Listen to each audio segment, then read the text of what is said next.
Okay, so firstly, we are going to start with this discussion on syllabus. Okay, so you should have syllabus in your hand, and although if you have seen this orientation session, which is available on YouTube, then you might have seen some discussion on syllabus. But I want to discuss this little bit more. Okay, now because you have joined the course now, and you have joined actually you have selected this optional. So we are going to discuss things in a little bit more detail, because there you are firstly you come to have the understanding of syllabus. Okay, although what exactly those topics mean when you are to study as part of political science optional, that is something that will be clear when you study that particular topic. Okay, but you should have a fair idea about what we are going to study. Okay, now while discussing syllabus, I'm also going to tell you that which part or section of the syllabus is going to be covered first. Okay, and what is the logic behind that. So that is also something that I'm going to explain by taking this reference of syllabus in your hand. Okay, so I think this is uploaded in the platform, so you can download it, and then we can start discussing it. So those of you who you carry this syllabus in your hand, you can see that this whole syllabus is divided into two paper 1 and paper 2. Paper 1 has political theory and Indian politics. Okay, and paper 2 has comparative politics and international relations. Now, paper 1 and paper 2 both are divided into two sections. So, first is political theory and Indian politics actually, and that includes topics starting from political theory, topic number 1, to topic number 10, Western political thought. And then there is Indian government and politics. So, that includes topic 1, Indian nationalism, and last topic, social movements. Okay. So when it comes to paper 1 and paper 2, I'm going to definitely cover paper 1 before paper 2. So I'll start with paper 1. But there in political theory, Indian and politics, actually the syllabus starts with political theory, but we are going to cover firstly Western political thought. Okay?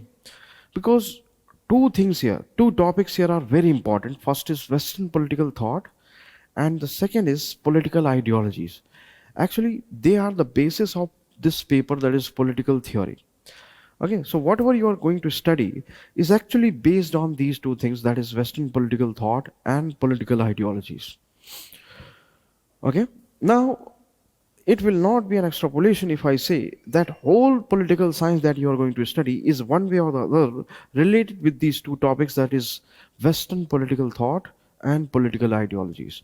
तो western political thought और political ideology है वो चीज़ें जो हम पहले cover करने वाले हैं before covering anything else. Okay, so then after that we are going to start from political theory, then theories of state justice, जो जैसा सीक्वेंस है उसी के अकॉर्डिंग हम स्टार्ट करेंगे. तो first topic will be western political thought, and then we'll go to political ideologies, and after covering that we are going to cover political theory, theories of state, justice, equality, rights, democracy, concept of power, and then after that Indian political thought. Okay, so the last topic in political theory, Indian political theory mein last topic hoga Indian political thought.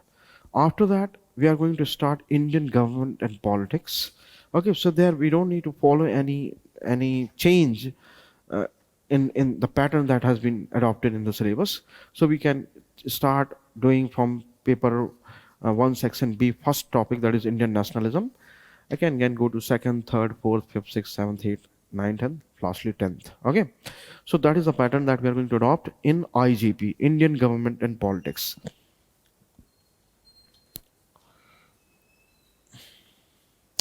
So please take this syllabus. Yeah.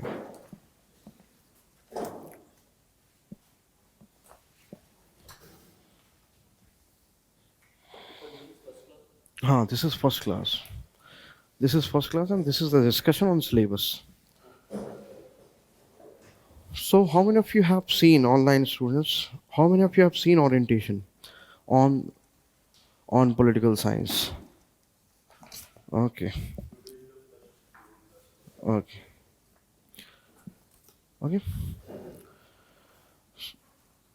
So there has been a discussion of syllabus also on orientation class. Okay, just see the syllabus. So this is the thing that we are going to cover. Okay, paper 1 and paper 2. So the whole syllabus is divided into two papers. Here's section 1, section A, section B. Same pattern is here, section A and section B. Okay. So this is political theory. And this is Indian government and politics. In short, we call it IGP. Okay. So you should be familiar with this term now, Indian government and politics. Now this is comparative politics and IR theories. And this is Indian foreign policy. Okay. So now see the syllabus. Political theory and Indian politics. That is the first paper. Political theory and Indian politics. That is the first paper. And then in first paper, you have topics starting from political theory to last topic, that is Western political thought. And then in Indian government politics, the topic is Indian nationalism. And last topic, see the next page, that is 11th topic, social movements. Okay, social movements. Now, this is section A, coming to section A, comparative political analysis and international politics. So, this is the section A. And then here you have Indian foreign policy. So that is the thing that you cover as part of dynamic part of PSIR, that is India and the world. Okay. So India and the world क्या है? Indian foreign policy के बारे में. Okay.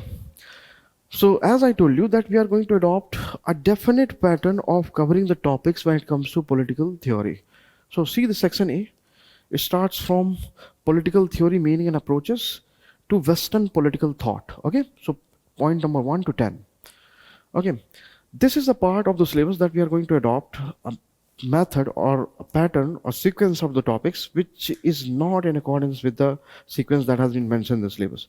So firstly, there is political theory, but we are going to pick up Western political thought as the first topic. Okay, Western political thought. And after that, we are going to cover political ideologies, as I told you. So 10th topic will be our first topic. Then 8th topic will be the second topic. And then after that, we'll follow the same pattern as enunciated in the syllabus. Topic 1, 2, 3, 4, 5, 6, 7, 8, 7, 8 already covered, then 9th. So Indian political thought will be the last topic in political theory. Okay. So we are going to start with Western political thought. Okay.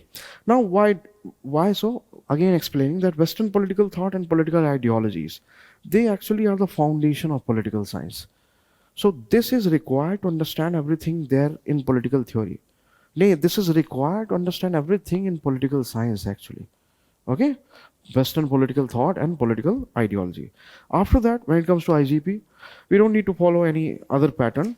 The syllabus has been mentioned here in a sequence, and that sequence can be followed. So starting from Indian nationalism to social movements. So that is how we are going to cover 1, 2, 3, 4, 5, 6, 7, 8, 9, 10. Okay, 11 finally. Okay, now coming to this paper 2, comparative political analysis and international politics. Okay, there are two ways of starting this. Firstly, we can cover paper 2, section A, first topic, that is comparative politics. And then we can go to topic 6. Okay, so, but because by that time you will be covering a lot of things, you will be knowing about all of things. What I will do that I'm going to cover topic 6 firstly. That is approaches, topic 5th actually. Approaches to the study of international relations. Okay. These are mainly IR theories. IR theories. So the most important actually topic. Every topic is important in terms of the questions that are appearing in UPSC examination. This is most important in the sense that if you do not understand the international theories, then you do not or you cannot adopt a political science perspective while analyzing international relations. So that is why this is one of the most important topic. So fifth will be the first topic that I'm going to cover in this paper, and after that I will follow the same pattern, that is 1, 2, 3, 4, 6, 7, 8, 9, 10. Okay, and then Indian foreign policy. So there also you can go on following the same pattern. Okay, so this is how I'm going to cover political science syllabus. इस pattern में, इस sequence में मैं इसे cover करने वाला हूँ. Okay, so today, although some of you might have attended this orientation session as you told me, but there the discussion was actually general.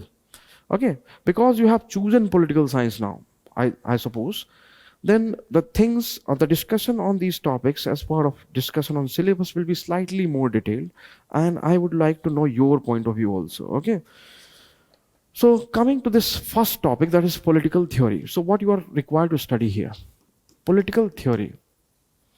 इसमें क्या करते हैं आप? Okay, so that we can have a fair idea about things that what we are going to study in political science. How many of you have background in political science? Background, masters, bachelors? You, sir? Mechanical engineering. Okay, so science and social science. Okay, see, when it comes to the syllabus of PSIR, if you have read our brochure, it shows that the syllabus is designed in a manner, you can consult it with social scientists also, that all the factual, academic, purely academic things have been removed. Okay, so this is very much in, that is why I think you have chosen this option, even after belonging to this different background of other than social science, you have gone for this. Firstly, I think the first major motivation would be that to the extent it matches with general studies. So this is going to be immensely useful there. Okay, but as a non-backgrounder, you are going to, sometimes there are good chances of doing even better than social scientists, because you do not have that road learning perspective that they actually come to learn in colleges, because there the things are slightly more objective and conceptual. In universities, you are made to write 4,000 to 5,000 words answers, but here the whole paper will be of 5,000 words. Okay, so you have to be more objective. Conceptual clarity is required, so much so that in Plato's academy and also Aristotle's Lyceum, these are the names of their academies, it was written that those who do not know geometry should not enter here. So that shows that how conceptual this the subject is. Okay, अक्सर ऐसा होता है कि non social science background वाले सोचते हैं कि this is social science and now things are not going to be conceptual, we have to mug up and all that, but that is not so.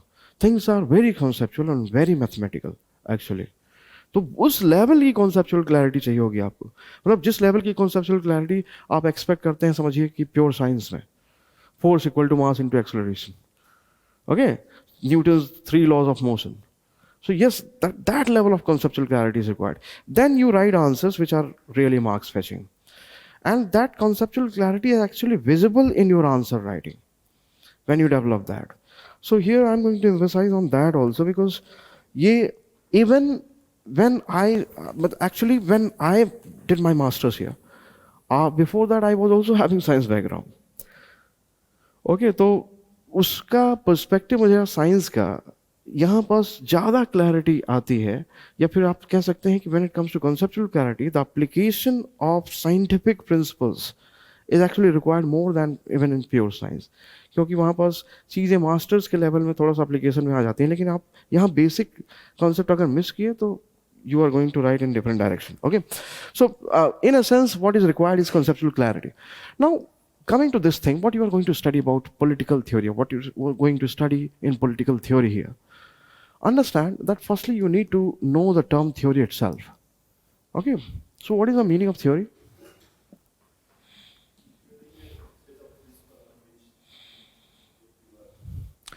But theory is a set of principles, and what is the purpose of those set of principles?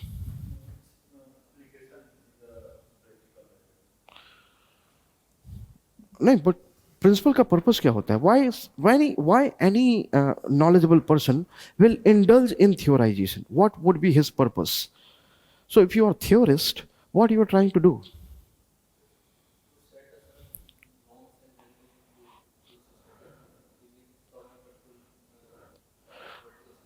So for that we have this term moralist. The person is going to set norms and principles. So when you say this is the theory, so while I'm talking about this particular phenomena or trying to explain this and that, I am talking in terms of this theory. That means what? I am adopting the explanation offered by this theory. So theory or those set of principles or ideas or complex set of ideas actually has an explanatory purpose. तो इसका purpose क्या होता है? इसको आप अपने इसके purpose से जानते हैं, एक्सप्लेनेटरी पर्पस. ओके, तो थ्योरी क्या करेगी? Theory is like you can say a lens that you use in your spectacles. एक लेंस है जो आप अपने स्पेक्टिकल्स में यूज करते हैं. तो लेंस का क्या फंक्शन होता है? What is the objective of lens that you use in your spectacles? That brings clarity in your vision. Yes और no? Similarly, theory brings clarity in your understanding because it explains.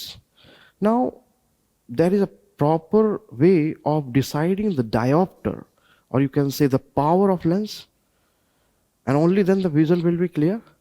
And if proper diopter is not adopted, then vision will not be clear. But if vision is not clear, can I say that the lens that you have used in your spectacles is not a lens? Can I say that? I cannot say that. That will remain lens even if the vision is not very clear. That will be a bad lens for you, but it's still a lens. Yes or no? Similarly, a theory might not be able to explain everything. Okay, so that will make it a bad theory or not workable theory, non-workable theory. Okay, less famous theory, less workable theory, but it's still a theory.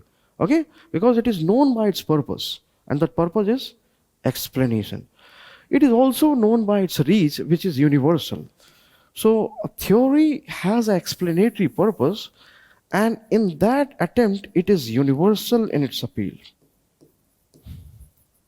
समझ रहे हो आप? So it has a universal appeal. Universal appeal का क्या मतलब होता है? कि for example, there is a political theorist. So if it is about political theory, so it will be an explanation of political activity or political behavior or political conduct. Okay. Now, if that is so, then that would mean what? That the one who is indulging in explaining a political phenomena, political behavior, while explaining that political phenomena, is not confining his explanation to time and space. Getting it? इसका दूसरा example है. For example, you are studying this general studies, and there you come to know about this growth versus development debate. Yes or no? Some say that growth is enough, and then ultimately it is going to trickle down to the lower strata of society, and that is why we do not need to make much efforts in the direction of social sectors. Okay, so growth, they are called growth economists. One famous growth economist has been Jagdish Bhagwati, Columbia University. The others are called developmental economists. They want the heavy-handed presence of government in social sectors, and they want the government to spend more and more in health and education, because they say that that is how we come to have development, and that is how people are going to contribute in economic production. So they are called developmental economists. And one good example has been Ahmad Sen in your country. Okay, so he has been a developmental economist. Now, when Jagdish Bhagwati goes on explaining his theory, or when he writes a book and his name of the book is In Defense of Globalization, he is coming out with his theory, and that is not confined to USA or Europe. That has a universal appeal. So similarly, the theories that you are going to study here in this part of the syllabus are going to be universal in their appeal. Okay, they are going to be universal in their appeal. They are going to explain the political phenomena, and they are going to universal. So theory को आप दो चीजों से जानते हैं, उसके explanatory purpose से और उसकी यूनिवर्सल अपील से. Okay, now some theories are going to be better than others in explaining things, and that is why they will become more famous. But theories have other purpose also. So while explaining things, they sometimes go on prescribing certain norms. So then they become normative. While explaining things, they go on some things, sometimes describing things empirically, okay, in data and in statistics. In that sense, they are descriptive rather than normative, and they become empirical theories. Okay, so there we will come to know about different types of theories. ये है subject matter पहले topic का. Okay, please.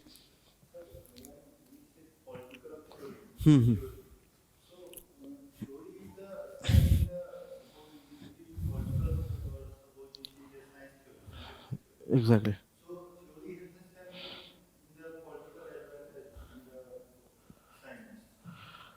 Theory has the same purpose. When we use the word theory, we mean something. We do not use the word hypothesis. So that is a different meaning. That has a different meaning. We do not use the word idea or experiment because that has a different meaning. Experiment does not tell you about anything. Experiment gives you an empirical data to analyze. Okay, so theory, when we use that term in science or social science, we mean that set of ideas which are trying to explain a phenomena.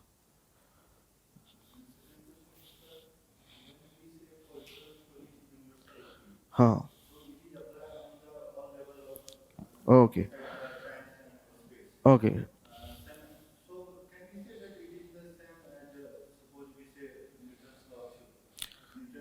Okay. See, I understood the question. So the question is that if it is being said that theory has a universal appeal, can I say that it is similar to universal law, for example, Newton's three laws of motion?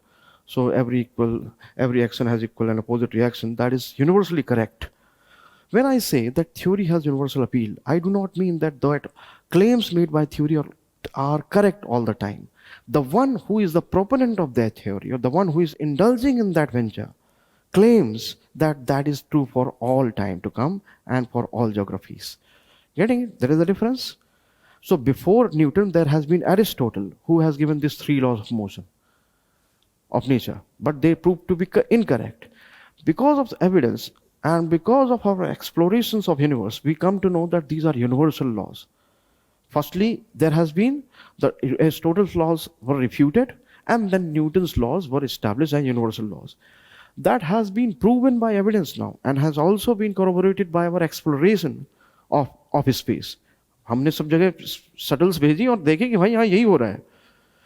When I say theory has universal appeal, I do not mean that whatever theory says or claims is universally correct. No. Whatever theory says or correct or claims, according to the theorist, is going to apply across the time and space. That can be proved incorrect by a different theory. So you are offering an explanation of thing. I can counter it by my own logic. So a theory, while saying that it has a universal appeal, should not be misconstrued as universal law. It should not be misconstrued as universal law. Does not mean universal law. It means the theorist has this claim which is making for across the time, or it is not confined by any time or space dimension. So, no, political science is definitely not a pure science, because pure science are actually based on causal relationship. The question is can we conclude now that political science is not science? Political science, by all definitions, is not a pure science, because pure science is based on causal relationship. That means a relationship between cause and effect. Okay? And that brings certainty in pure disciplines, pure scientific disciplines. So for example, the definition of acid and base is not going to change. An element, it will never become a compound. Yes or no? वो 10th class का equation, zinc plus H2SO4 equals to zinc sulfate, releasing of hydrogen, is not going to change because the cause is same. So that is the feature, or certainty is the feature of pure science. When it comes to social science, a great deal of study is based on human behavior, and this element of human behavior ensures that the things are not going to be studied in a controlled environment, because human behavior cannot be studied in a controlled environment like a laboratory, and that is why that definitiveness or certainty would be missing. Yes. Okay. Next है theories of state. So there we are going to come about uh, uh, come to study about this institution called state. Okay, so so loosely used by all of you, all of us actually. Here we will come to know what it actually means. Okay, and then this has also been perceived differently by different schools of thought, or the political philosophers of different traditions. So they have viewed state differently. Some say that this is the most important state. Some say that this is the only institution on which the whole subject matter of political science actually rests. Okay, others say no, this is not as important as it has been claimed. Okay, with time, the importance of the state has decreased. Okay, so these are the things that we are going to study. So, for example, neoliberal, Marxist, pluralist, post-colonial, and feminist. They have seen state in different ways. Okay, and that debate is quite interesting. We will also see that all of these perspectives have certain grains of truth. Okay, so although liberals and neoliberals are going to be criticized or opposed by Marxist scholars, but there, as a neutral observer, you will be able to see that both perspective have certain logic or certain grains of truth in them. Okay, so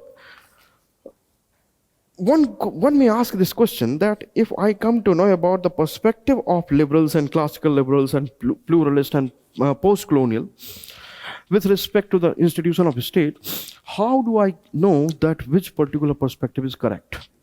Okay, what state is? आप कह रहे हैं कि यहाँ पास हम लोग इतने perspective के बारे में पढ़ेंगे तो इससे जानेंगे थोड़ी ना, इससे तो कंफ्यूज हो जाएंगे कि स्टेट क्या है ना? This may be a valid question. We will not come to know about the institution of state. This, I think, is going to confuse you because there are so many perspectives. So for that, I'm telling you that when it comes to social science, there has been a school called postmodernism. Okay, and this postmodernism claims that every single narrative that has been used to explain or claim anything is a narrative which shows only one facet of reality. Okay? तो उस perspective ने हमें ये सिखाया कि ये सारे discourses actually reality के एक फेसेट को दिखाते हैं. हम एक न्यूट्रल ऑब्जर्वर की तरह इनमें कितना ट्रुथ है उसको ऑब्जर्व करने वाले हैं, और ये डिबेट काफ़ी इंटरेस्टिंग हो जाता है. Justice, as I told you in orientation also, this is actually a topic in political philosophy, in philosophy actually. तो जस्टिस को कहां पढ़ा जाता है? फिलॉसफी में. Okay, and in philosophy justice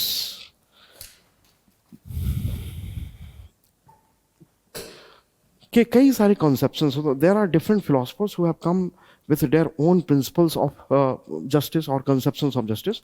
That means they differ from each other. Getting it? So there are differences and they are divided in their opinion with respect to any finality over the conception of justice. So one say that this is justice, the other say that no, that is justice. Okay, so there is no consensus. But whatever be the conception of justice, means whatever principles they finally suggest, ultimately that has to be applied by whom? इसको execute कौन करेगा? मैंने ये कहा कि कोई भी philosopher agree नहीं करते कि what is the final conception of justice. There is no consensus there, no agreement, no unanimity with respect to the finality of the conception of justice. I'm saying whatever be the principle of justice, ultimately is to be implemented by whom? By you, me, or anyone? By whom? When it comes to legal, juridical justice, it has to be implemented by whom? By state or political authority, I can say. Okay?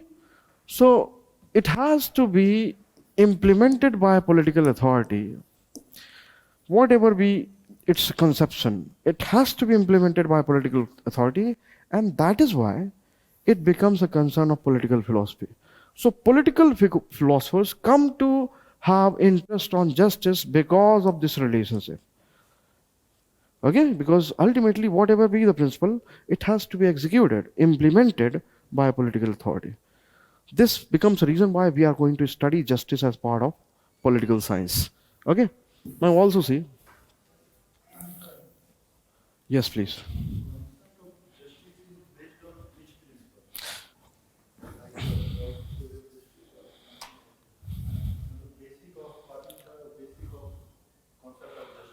Okay. Now the question is, what is the basis of concept of justice? As I told you that different philosophers have talked about justice, or different philosophers have given different principles or conception of justice. For example, our discussion starts with Plato. When Plato theorizes justice, he means two things by justice. Okay, by justice he means two things. Pehla hai proper stationing and non-interference. So this is something that we are going to study in very good detail in Plato.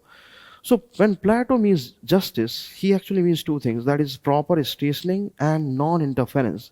That would mean that every person has this predisposition towards any particular job, any particular talent, and then if one finds that particular job which is in accordance with his predisposition, for example, you have predisposition to become a soldier because you have courage, and if you get to become a soldier, then that is a justice, that is proper stationing. You are properly stationed. And second is non-interference.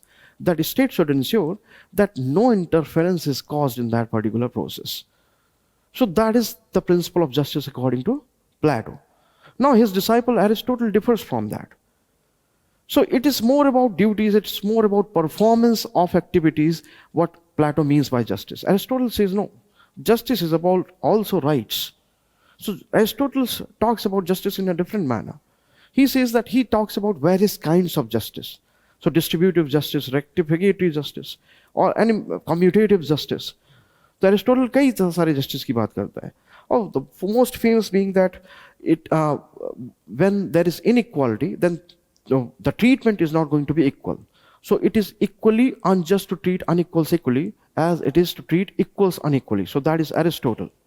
Okay, so then there is Justinian, Roman Emperor Justinian. आपने पूछा कि क्या है concepts of justice के, तो ये मैं line से बात करते हैं, बात कर सकते हैं हम कि एंशिएंट ग्रीक सिटी स्टेट से लेके अभी तक जस्टिनियन ने क्या बोला कि स्वम क्विक ट्राइब्यूरे एंड अल्ट्रम नॉन लाइडेरे, this is in actually Latin. तो उसका मतलब क्या था? Not to harm others, that is one, and then give others what is due to them, to him or her. So that is justice according to Justinian. Then procedural conception of justice is there. Then substantive conception of justice is there. So procedural conception of justice is closer to liberals. Substantive conception of justice is closer to Marxist or socialist, because procedural conception of justice is more related to formal equality.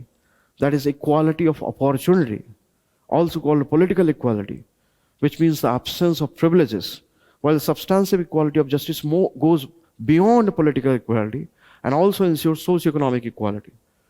Okay? It goes beyond political equality and also ensures socio-economic. It goes beyond formal equality and also ensures substantive equality.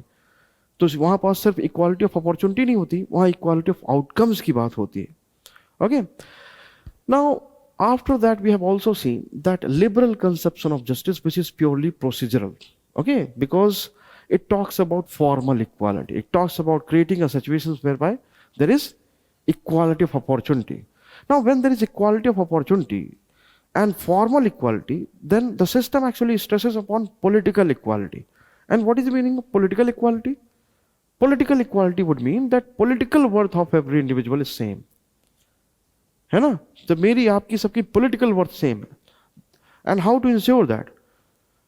By making sure that no privileges exist. Privileges means special rights. And always the privileges have been existing in society on the basis of birth. So no distinction on the basis of caste, creed, religion and ethnicity. तो ये किस लिए create किया जा रहा है? All that is being created to ensure that whatever rights you have over your property, that could be safeguarded, should not be snatched by state, as has been the case with ancient and medieval times. Okay? क्योंकि आपके पास right to property नहीं होती थी एक monarchy में या medieval या ancient polity में, राजा की होती थी वो. तो वो लिबरल स्टेट कैसे जन्म ले रहा है? वो एंशिएंट और मिडिवल स्टेट के खंडहर से जन्म ले रहा है. वो समझ रहे हो?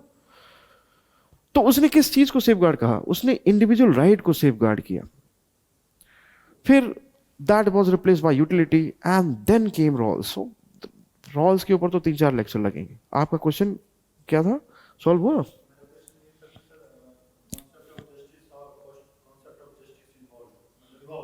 Hmm. Exactly. Starting from Plato, Justinian, okay, Aristotle, okay, yeah, is still being debated. For example, when we study about Rawls, we will see the entry point of Rawls. So, entry point of Rawls is the criticism of utilitarian conception of justice. And what is the entry point of utilitarians? Criticism of liberals' preoccupation with individual rights. Actually, there I was taking you through this discussion, but that will be discussed in justice. So Rawls का entry point होता है utilitarianism का criticism. But when Rawls gives his theory of justice, he's also criticized by communitarians and also by feminists. Okay? Then communitarians come out with their conception of justice. Then they're also criticized by social egalitarians. Social liberals also criticized. Then social liberals, for example, Amartya Sen ने फिर अपना conception दिया. That has also been criticized by Pratap Bhanu Mehta. तो ये endless discussions actually. Okay, लेकिन बहुत no universal. How can there be a universal conception of justice? Okay, ये तो कोई भी कहेगा. For example, according to you, this is a universal law. Okay. Any theorist who indulges in that venture claims it to be a universal thing. Getting it? So that is also more true in case of ideologies. So for example, when Marxists say that there are two classes, exploiter class and exploited class, according to Marxist ideologue, that is a universal law. According to Marxist ideologue. Getting it? So the things here in political science are not universally correct, na? There are ideologues, and according to those ideologues, that is universal law. So, for example, feminists say that there is patriarchy in society, that there is by default a domination of male over female. So, that is a universal law according to feminists. Getting it? So, that has been well denied by various scholars. But according to feminists, that is a universal law. Okay? Also understand that justice, equality, liberty, democracy, these are also political virtues. तो इनको हम political virtues के form में भी पढ़ते हैं. Okay, and one such virtue is equality. तो next topic देखिए आप, equality है. Okay, so next is equality. Equality में why this is to be studied, why this is required also. The equality में हम and to what extent we can go for pursuing this political virtue, because there will be a cost to it. Equality is actually one important component of delivering another political virtue, also called one of the foremost political virtue, that is justice. Justice के लिए भी equality required है. But if you go on pursuing equality, we can actually come to have a situation whereby there will be a compromise with other political virtues, for example, liberty. हो सकता है कि हम justice को ensure करने के लिए इक्वालिटी को परस्यू करने की कोशिश करें. In that process we compromise with another political virtue which is liberty. अच्छा, हालांकि फर्क होता है, कुछ नुआंसेस हैं जिसको ये अलग करते हैं, but for your discussion for the first class I can say that this is loosely can be called freedom. Okay, so freedom of individuals, is it a political virtue or not? Is it something which is good or not? For justice, don't you think this is also required? Yes, this is also required. So justice requires equality and justice requires freedom also. So why political science is needed then? To bring about a kind of balance. Which political decision should be taken which is going to bring a balance between these conflicting values, conflicting political values. How they are conflicting? Let us say that if we go by this liberal conception of justice, which is procedural and ensures political equality.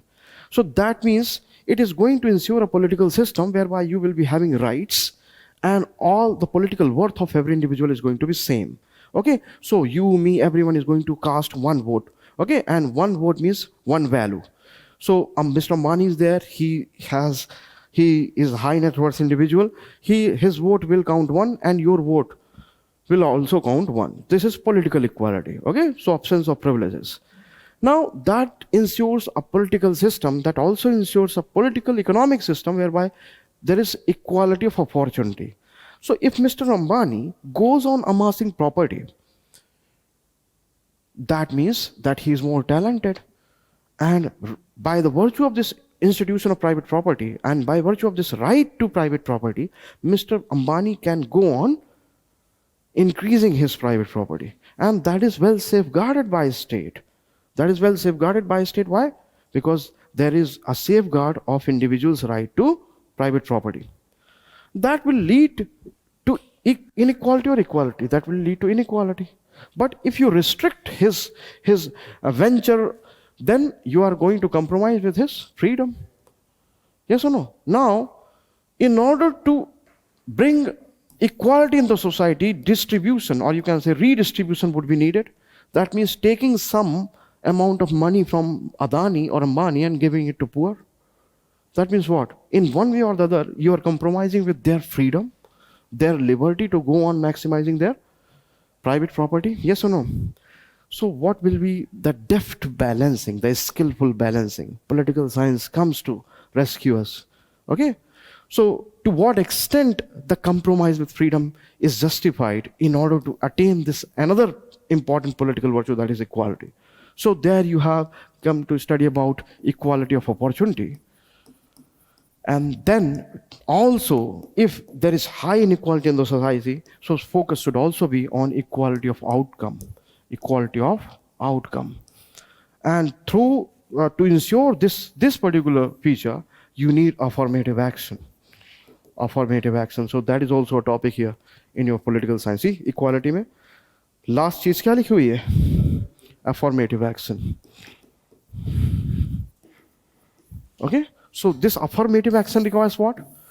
This affirmative action requires positive discrimination. Okay? So you get to study that in polity. Positive discrimination. ठीक है ना? Now, as I told you, and I have discussed, I think, for 1 hour that how this is relevant for GS point of view. तो मैं तो suggest करूँगा कि ये अभी 2-3 दिन पहले ये वीडियो गया है यूट्यूब में, तो see that, okay, if you haven't seen, क्योंकि मैंने उसमें बहुत कायदे से ये बताया कि how this is going to be useful for general studies, PSIR. No, you already have this understanding that this is going to be useful in general studies. But without realizing that in which particular part of the syllabus in general studies this can be used, मैंने miss करते देखा है. Okay, so generally the question that I have been facing is this, that sir, how to bring a distinction between GS answer and PSIR answer? Because when I write PSIR answer, it looks like GS answer. My answer to that question is approach is incorrect. Study things from political science perspective and then ask a question how to write answer in GS perspective. So develop that scholarly perspective in political science that आपका problem ये हो जाए कि मैं GS के answer कैसे लिखूं. समझे मेरी बात? आप जनरल पढ़ते हो और उसके बाद फिर सोचते हो कि PSIR में स्पेसिफिक आंसर कैसे लिखें या स्पेशलाइज आंसर कैसे लिखें. आप PSIR को ढंग से पढ़ो और उसके बाद फिर आपके साथ ये एक्चुअली क्वेश्चन ये होना चाहिए कि जनरल आंसर्स कैसे लिखूं मैं. और वो बहुत बड़ी प्रॉब्लम नहीं होगी जब आप when you are able to develop scholastic aptitude in political science, generalizing it for general studies paper will not be a problem. Okay, तो ये चीज़ ध्यान रखिएगा कि हाँ, उसका जरूर वो वीडियो जरूर देखिएगा शुरू का 1 घंटा, जब मैंने ये दिखाया कि which particular part of GS 1, 2, 3, 4 are actually become part of your optional study, क्योंकि वो realization right from the beginning that is required. Okay, then only you will be able to derive full benefits from this syllabus. Okay, next is rights. So rights again very important. So what are rights actually? Rights होते क्या हैं? Okay, तो ये claims हैं society के ऊपर. Okay, तो क्या सिर्फ claims हैं कि ये safeguards किए जाते हैं state के द्वारा? For example, if you have this right to possess property, so is that a fundamental right? Right to possess property is a fundamental right. Is it a constitutional right? Yeah, it is a constitutional right. Okay. Now, what is human right then?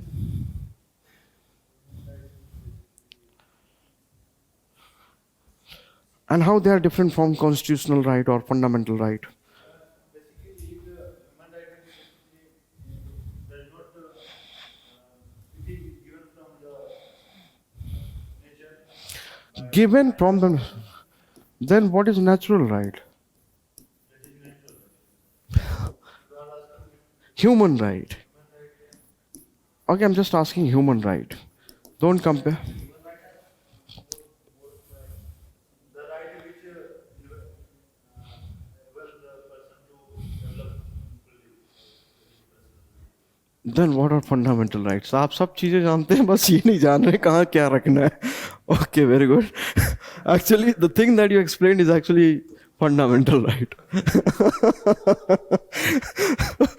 He is able to explain everything, but not putting the definition in correct form. Okay, तो इधर उधर फैला दे. Actually, you define human right because those are the rights that you have just because you are human. So you come to have them by virtue of being human. By virtue of being human. Natural rights are given by nature. Okay, they exist in nature. Okay, we are going to see that in very good detail, Hobbes law ke discussion mein. Okay, fundamental rights are those rights which are actually important for your all-round development so that you could attain your fullest potential. Okay, so that is. Acha. Now coming to this question. If this is so, then can I say rights are, if they are natural, then that means they existed before state, before the constitution of a state. But if they are to be safeguarded by state, that means what? Are they to be acknowledged by state also? So can there be a right without the acknowledgement of a state? Without a state, there will be no right. So without a state, there will be no human rights also. So then the definition is incorrect that one comes to have human rights just by virtue of being human. Actually, what we are indulging is actually a good debate in political science. So you have a set of scholars who say that no, acknowledgement of rights by the state is required because ultimately they are to be safeguarded. And who is going to safeguard them? The state. And that is why indirectly that is acknowledged by state. Then only it is safeguarding those rights. Others say that no, acknowledgement by state is not required. Okay? State comes to know about your rights. It is actually a cognition of a state. State comes to know about it, that you have rights. The state is not going to acknowledge that. It is not going to grant them those rights. Okay? So ये actually ये debate है जो exist कर रहा है. आप देखेंगे कि अभी आप इसको कंक्लूजन में ले जा रहे हैं कि आपके अकॉर्डिंग ऐसा है वैसा है, वहाँ पास आप एक्चुअल आर्ग्यूमेंट्स देखेंगे और फिर उनको एनालाइज करें. एक्चुअली इसकी ब्यूटी पॉलिटिकल साइंस की है. मैंने बोला कि अभी ठीक है, अभी आप थोड़ा सा शायद आपको ग्लिम्स मिला हो कि दीज थिंग्स आर कॉन्सेप्चुअल, उसमें प्रॉपर आर्ग्यूमेंट्स हैं और उसको हराना पड़ेगा आपको थियोरिस्ट को, तब आप अपना से रखेंगे. तो यहाँ ये चीज़ इंटरेस्टिंग हो जाती है. लेकिन पढ़ने के ऊपर है, उसको पढ़ा कैसे जाए, है ना. वो रटने वाली चीज़ ही नहीं है एक्चुअली. ये इतना इंटरेस्टिंग है कि आप एक बार उसमें सोचेंगे, उसके ऊपर विचारेंगे, उसके ऊपर मतलब मुझसे डिस्कस करेंगे, तो आप सो के उठेंगे तो भी बता देंगे कि इस थ्योरी का मतलब क्या है. Because they are so conceptual, so much debated. कैसे कोई थ्योरी जन्म लेती है? वो एक थ्योरिस्ट उसमें अपना वेंचर, मतलब वो ही indulges in that venture, then he is highly reviewed by peers, then is tested by counter theories. And then, for example, Rawls ने जब अपनी थ्योरी दी, आप एथिक्स की जब प्रिपरेशन करते हैं तो you have this series of Harvard, Michael sandal की एक सीरीज है जस्टिस बाय सैंडल. शायद आपने देखा हो हार्वर्ड का. That is a series by Michael Sandel. Okay, just YouTube में करिएगा आप justice Michael Sandel. Okay, Harvard का डिस्कशंस है, वो 10-18 लेक्चर्स के सीरीज है actually. Okay, there the person who is actually explaining all that seems to be the greatest proponent of John Rawls, is actually one of the staunchest critic of John Rawls. That is Michael Sandel, a communitarian. तो actually वो जब Rawls को समझा रहे होते हैं तो लगता है कि अरे यही सबसे बड़े सपोर्टर हैं और उन्होंने ही सबसे स्ट्रॉन्ग क्रिटिसिज्म दिए हुए हैं. तो सबसे बड़े सपोर्टर क्यों लगते हैं, इसको समझिए. He seems to be one of the staunchest supporter because he has understood Rawls in good detail, and that is why he could criticize. So depth of argument is actually immense. It is very immense in यहाँ पास इस political science में. बहुत ही interesting. यही चीज़ इसको interesting बनाती है. Those who do not have background have seen developing aversion, at least particularly with respect to this section, and actually this is the most interesting section. और ये बहुत सोशल साइंस वाला नहीं, आपको साइंटिफिक रिगर दिखेगा यहाँ पास लॉजिक्स का. Aristotle is actually the father of logic also. And don't forget that Aristotle is also a father of science. तो वो father of science भी है. तो actually when Aristotle talks, he would seem like a builder. एक sculpture की तरह देखेगा. So when he builds his arguments, it's like keeping brick over brick. इतना लॉजिकल है. ओके तो चीजें उस लेवल की लॉजिकल है इसमें, उस लेवल की कंसिस्टेंसी है आर्ग्यूमेंट्स में, जिसको समझने में वाकई बहुत. Like coming to democracy, what you are going to study there. Okay बस थोड़ा सा मैं आपको ये दिखा दूं कि यहाँ पास actually what you are required to study and how really interesting they are if they are studied from that perspective. Okay so democracy, so what is the meaning of democracy? Graduates, post graduates बताइए, online offline, what is democracy?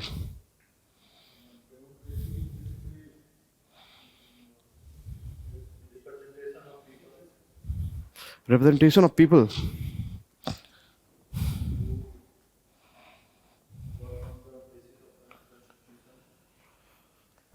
Gaddafi's Libya also had a constitution that was called Green Book.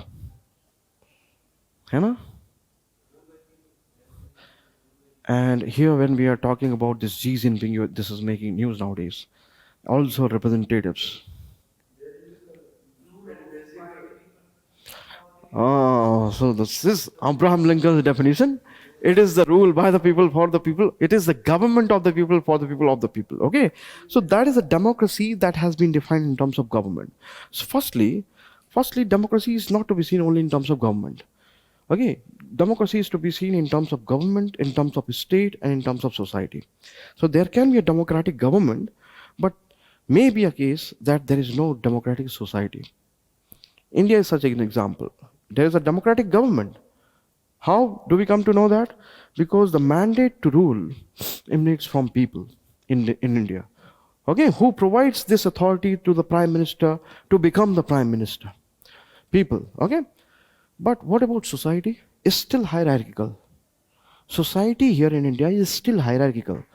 We are talking about India, then that includes remotest villages and village areas. Yes or no? So there the society is still hierarchical. क्या है जो socio economic arrangement रहा आपका historically, that was hierarchical, है ना? ये vertically arrange तो नहीं थे. Democracy means mandate to rule emanates from public, and that means actually that is ensured by two things: political equality and people being the sovereign. Okay, so people mandate to rule emerges from people.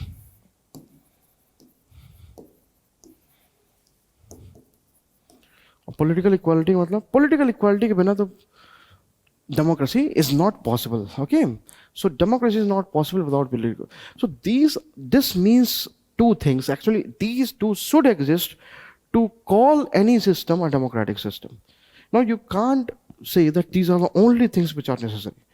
I'm saying then comes the question of intensity of democracy. That to what extent any country is democratic. Is Pakistan a democracy? Okay, is Pakistan a democracy? On paper it is a democracy. Okay, so is India a democracy? On paper and on pen, everything. Is India is a democracy, so criminalization of politics should be ignored. You don't see any cases of corruption in democracy, in election, in counting of votes.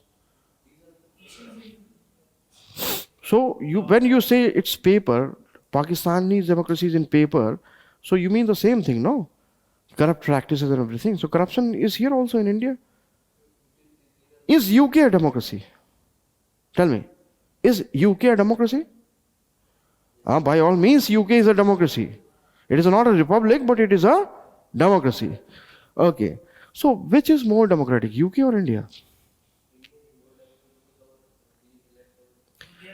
That does not make them non-democratic. That makes them constitutional monarchy. I'm talking about democracy.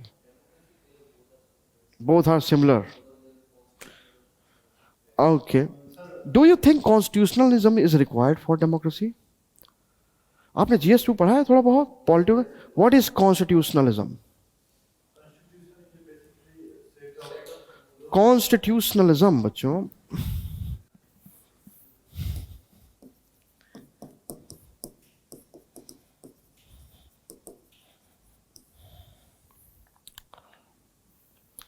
Constitutionalism first time, ये पहला time word सीखा आप रहे इसको? Actually, this is a complex set of ideas which ensures that the authority of the government is derived by the constitution and is also circumscribed by it. That means is also limited by it. क्या मतलब हुआ? Authority of the government is derived by the constitution and is also circumscribed or limited by it. So as I said, that if you talk about constitution, then Gaddafi's Libya also had constitution. North Korea's also has constitution. What they lack for democracy is constitutionalism. That means what? That the power that these dictators wield, that did not come from the constitution, and that was also not limited by the constitution. So constitutionalism ensures what? It ensures rule of law. Very good. Huh? Rule of law, which also ensures limited government. Limited government, or government which is limited in its power. So how to put limitations there?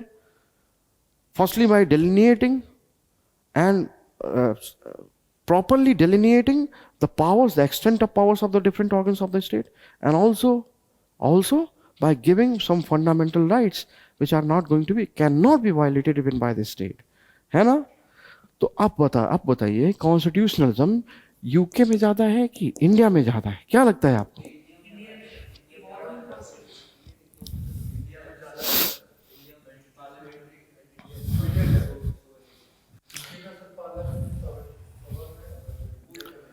और and parliamentary sovereignty जब है तो क्या वहां पास constitution की recognition नहीं है?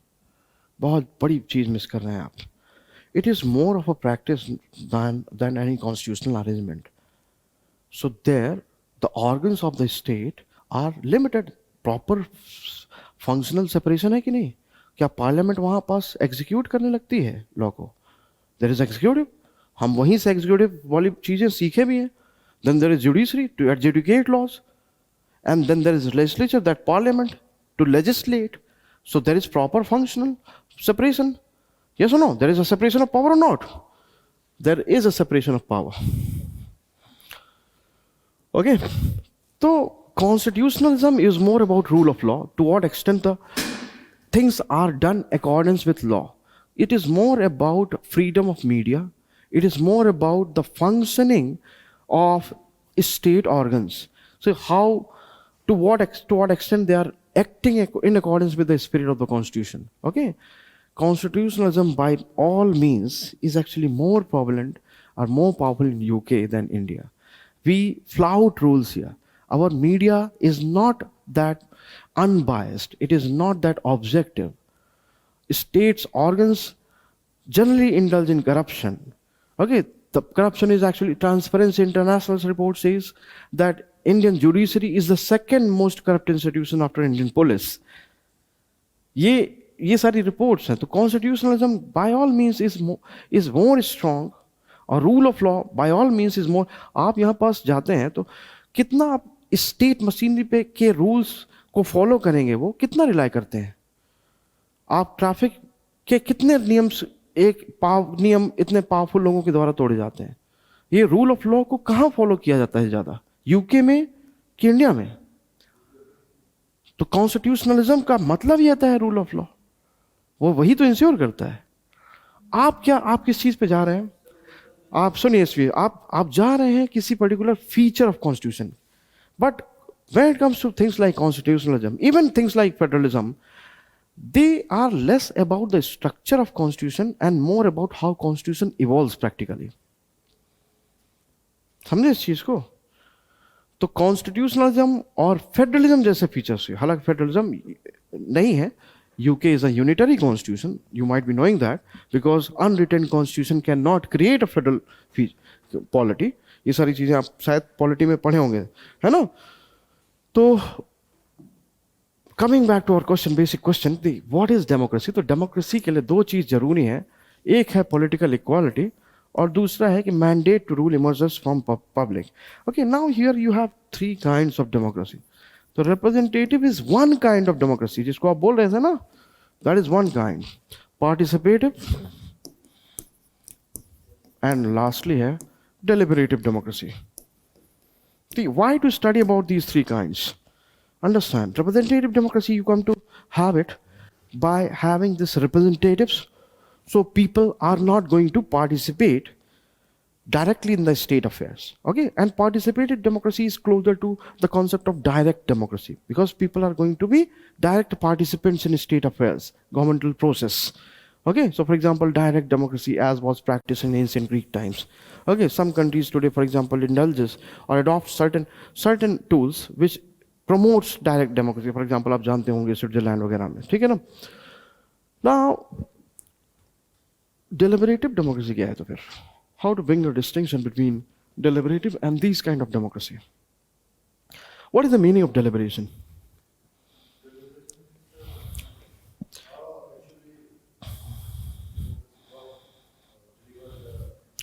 नहीं, डेलिब्रेशन का मतलब होता है discussion, debate. So you want to deliberate whether that should become part of law or not. Okay, so deliberate का मतलब समझे आप? Deliberate का मतलब discussion and debate से है. So deliberative democracy is going to promote discussion and debate.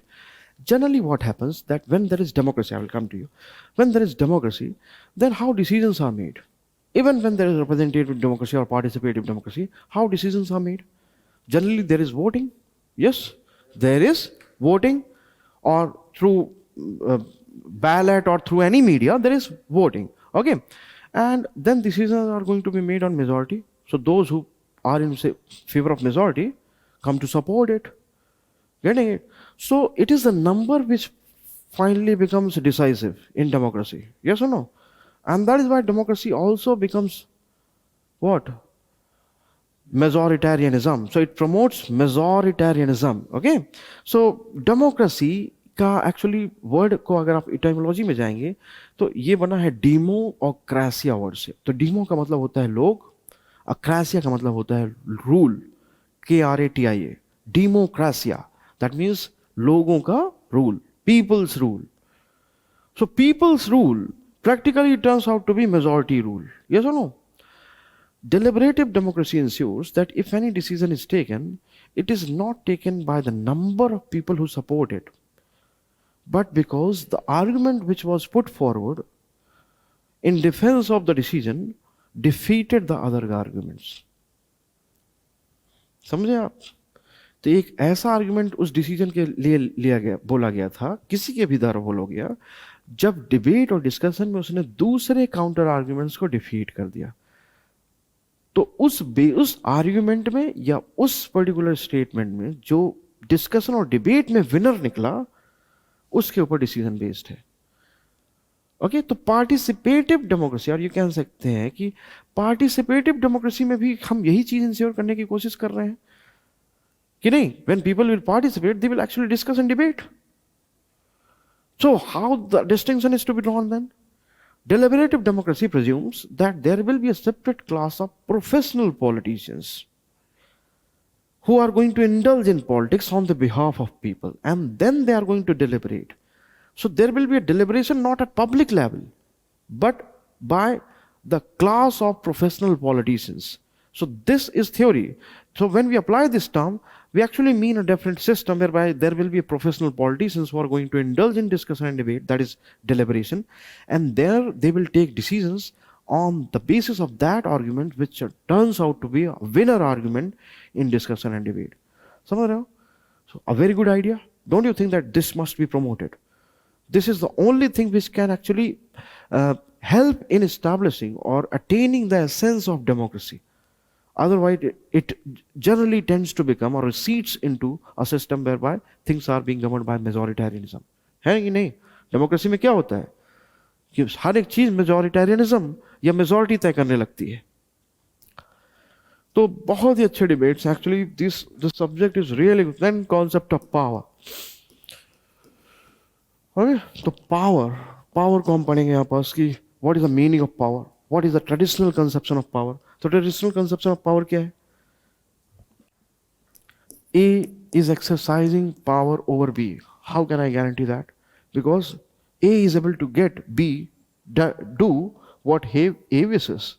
है ना? If A is able to get B do what A wishes, that means A is exercising power. So this is the traditional conception of power that you understand. Okay. Now, if that is so, then how the power that you are going to exercise as the representative of state while becoming part of permanent executive is different from the power, say, that is exercised by a goon in your city or a bully in your city. So that dacoits, goon, bully, they also exercise power. So how that is different? Your exercise of power is more legitimate. Yes or no? And his exercise of power exercised by a bank dacoit, is not legitimate. Power exercised by a terrorist is not legitimate. What provides legitimacy to your exercise of power? Constitution, a document? Can I say that when you exercise power, people willingly accept that exercise? People follow that. People comply with that. Can I say that? That provides legitimacy. Can I say that? I'm asking. I'm asking that when you exercise power as IS officer, that is called legitimate. My question is it legitimate because people comply with that order?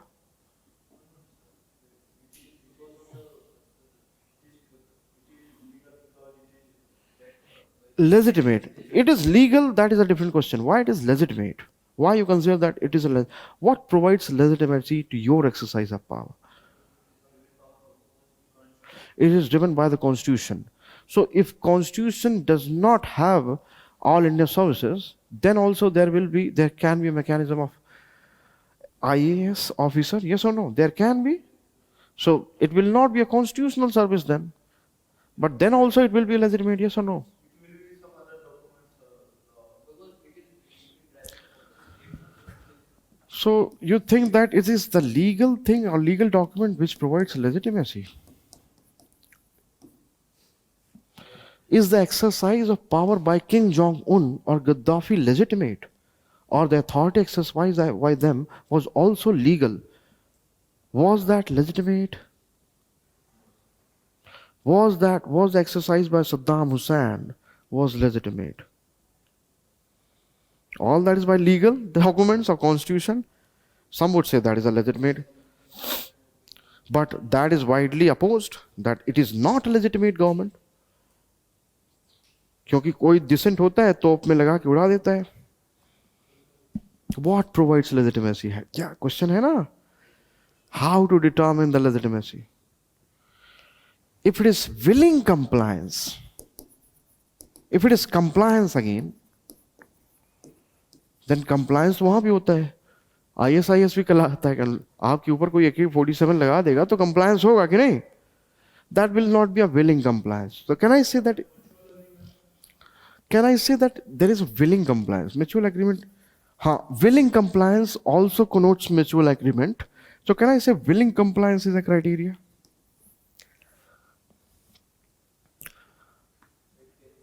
So you can compel a person by attracting, by persuading him, by giving him certain attractions or persuasions with respect to property or any other benefits, and then also that will be a willing compliance. So for example, if I say that comply with my order, and then I will reward you with this gold, that much money and all that, that will also be a willing compliance, you don't know. Will that be a legitimacy? I just wanted you to bring in that position whereby you would start thinking that how to determine the legitimacy of a government. That is actually a question there. Okay? यहाँ पास actually ये बहुत अच्छा debate है कि नहीं है ना? ये बहुत अच्छा डिबेट है कि भाई कैसे डिटरमिन करें कि लेजिटिमेट है कि नहीं क्योंकि आप जो जो बोल रहे थे उसके बहुत अच्छे से काउंटर हो रहे थे और आपने एग्री किया है कि no no now I don't think that the legal document is okay so this is actually what you are required to do then there will be scholars उनके देखेंगे by your assessment also the thing is when you are able to understand their arguments अच्छे detail में है ना तो then it becomes interesting कि अच्छा इनके आर्गुमेंट में दम है it becomes interesting and when it comes interesting then it is easy to recall in examination क्योंकि तब आंसर की क्वालिटी बहुत अच्छी होती है मैंने क्या what have seen that in market the source either this is available that is available for universities के एग्जाम के लिए जो नॉन बैकग्राउंड तो टच ही नहीं करते है ना यूनिवर्सिटीज के एग्जाम के लिए बड़ी बड़ी बुक लिखी गई हैं और या फिर जो नोट्स वगैरह हैं वो कंप्लीट नहीं है ओके मतलब अंडरस्टैंडिंग नहीं बनती है तो या तो आप बहुत सारी 20-25 बुक पढ़ो तो वो तब आता है उतना टाइम नहीं होता तो मतलब यहाँ पास ये है कि ये एक सब्जेक्ट ऐसा है कि जिसको कहीं भी किसी भी सोर्स से प्रॉपरली अगर पढ़ा जाए मतलब गाइडेंस हो ना हो अगर आपके पास टाइम है तो मेंटर की भी जरूरत नहीं है मतलब प्रॉपरली अगर पढ़ा जाए तो बहुत ही इंटरेस्टिंग सब्जेक्ट है उस लेवल में आपको जाना होगा ओके तो ये चीज है नेक्स्ट है पॉलिटिकल आइडियोलॉजीज अब देखो ये दिस अगेन ये कितना कॉमन टर्म है विच यू यूज अरे आइडियोलॉजी आइडियोलॉजी अब देखो यहाँ पास आइडियोलॉजी तो पॉलिटिकल आइडियोलॉजी इसका क्या मतलब होता है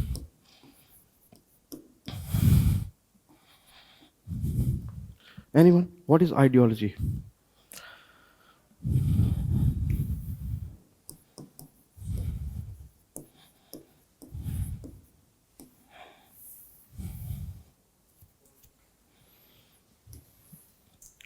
and how this is different from theory तो एक तो वर्ड हमने थ्योरी देख लिया है okay there you understood what is theory है ना एक्सप्लेनेटरी पर्पस और यूनिवर्सल अपील आइडियोलॉजी क्या होता है ओके बिलीफ इसको ऐसे समझो सो थ्योरी को आपने कैसे समझा थ्योरी को आपने समझा लेंस से है ना मैंने कंपेयर किया था लेंस से so lens brings clarity in your vision theory brings clarity in your understanding at least that is a purpose so lens का पर्पस यही है क्लैरिटी लाना अब लाइन ना लाइक खराब हो घिसा हो है ना जो चाहिए वो वाला ना हो तो अलग बात है लेकिन वो लेंस रहेगा क्योंकि ये उसका मेन पर्पस क्या है क्लैरिटी लाना लेंस इसी तरह थ्योरी का आइडियोलॉजी का मतलब होता है कलर्ड लेंस येलो लेंस लगाओगे तो येलो दुनिया रेड लेंस लगाओगे तो लाल दुनिया ओके तो यहां मार्क्सिस्ट लेंस दिखाया तो दुनिया कैसी दिखेगी एक्सप्लॉइटर एक्सप्लॉइटेड की फेमिनिस्ट दिखाया तो कैसे दिखेगी दुनिया अरे domination by male over female liberal lens दिखाया तो नहीं इंडिविजुअल राइट्स होना चाहिए एटमिस्टिक इंडिविजुअल होना चाहिए individual is self sufficient all that समझ रहे हो आप अच्छा why this lens so ideologues जो लेंस पहनते हैं उनको तो पता होगा कि हमने येलो लेंस लगा रखा है कि नहीं those who are the ideologues of Marxism they know that they are Marxists yes or no they know that they are Marxist why they continue wearing this yellow lens or red lens and also suggest others to do that and when they do that they say that no it is the yellow lens which gives clarity not red lens not black lens or not blue lens they also say that yellow word is the real word getting it or not so according to Marxist the tenets of that Marxism are the reality or the ultimate reality why do they do so because ideology has a direct relation with power it is also recognized by its association with power so any ideology either will try to perpetuate the existing power setup कोई Marxist है Marxist government है तो वो क्या करेगी it will try to perpetuate existing power setup अगर Marxist ideologue होगा और अगर लिबरल गवर्नमेंट है तो Marxist ideology will try to provide an alternative to that power setup समझे आप इस बात को तो एक ओके एक आइडियोलॉजी या तो एग्जिस्टिंग पावर सेटअप को सपोर्ट करती है या फिर उसे उसका अल्टरनेटिव प्रोवाइड करती है। तो आप अगर उस आइडियोलॉजी के आइडियोलॉग हैं, जिस आइडियोलॉजी में गवर्नमेंट बेस्ड है, तो आप उसको सपोर्ट करेंगे। और अगर उस आइडियोलॉजी का आइडियोलॉग नहीं है जिसके ऊपर गवर्नमेंट है, तो आप उसका अल्टरनेटिव देने चाहेंगे। मतलब क्या है कि every ideology seeks to attain the status of power. Okay, so liberal, Marxist, feminist, everything.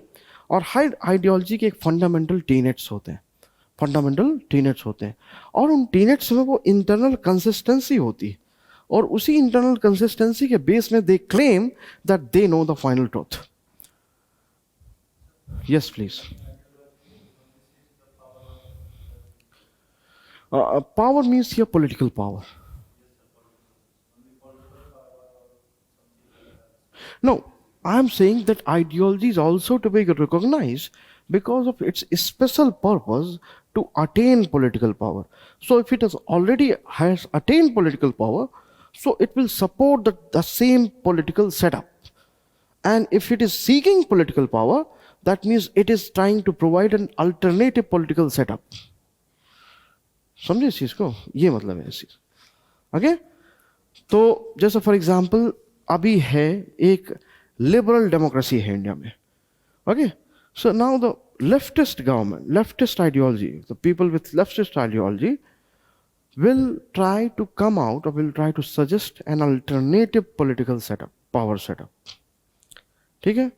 अच्छा, कोई लेफ्टिस्ट आइडियोलॉजी वाला स्टेट है, so there will be some liberal democratic support करने वाले प्रिंसिपल होंगे. So for example, there will be ideologues who are going to support liberal democratic system.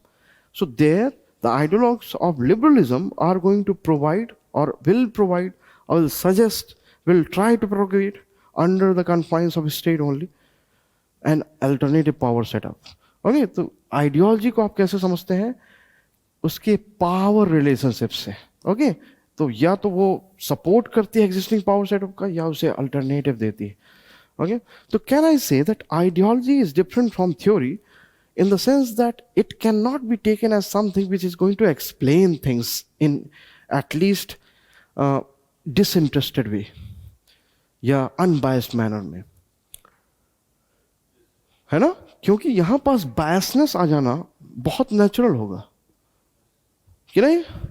Yellow lens, red lens, यहाँ clarity नहीं आएगी. तो जब आइडियोलॉजी को समझना होगा तो हमें एक चीज समझनी होगी कि नहीं, हम आइडियोलॉजी को बाहर से देखेंगे और उसमें बायसनेस को हमें नोटिस करना पड़ेगा, तब हम डिस्टिंक्शन ला सकते हैं एक आइडियोलॉजी का दूसरी आइडियोलॉजी से.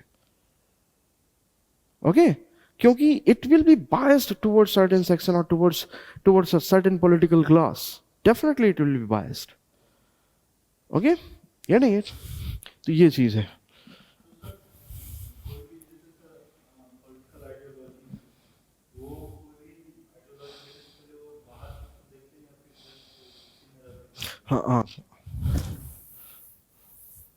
The question is कि if I want to analyze any ideology, so I have to be an outside observer, or I have to be inside observer, or the one who is follower. So if you want to understand Marxism, okay, तो Marxism या feminism, if I want to understand Marxism, observing it as an outside observer would mean that I am not Marxist. So definitely I can go on reading the most important books of main ideologues. So what are their ideas? So for example, ideas of Karl Marx himself.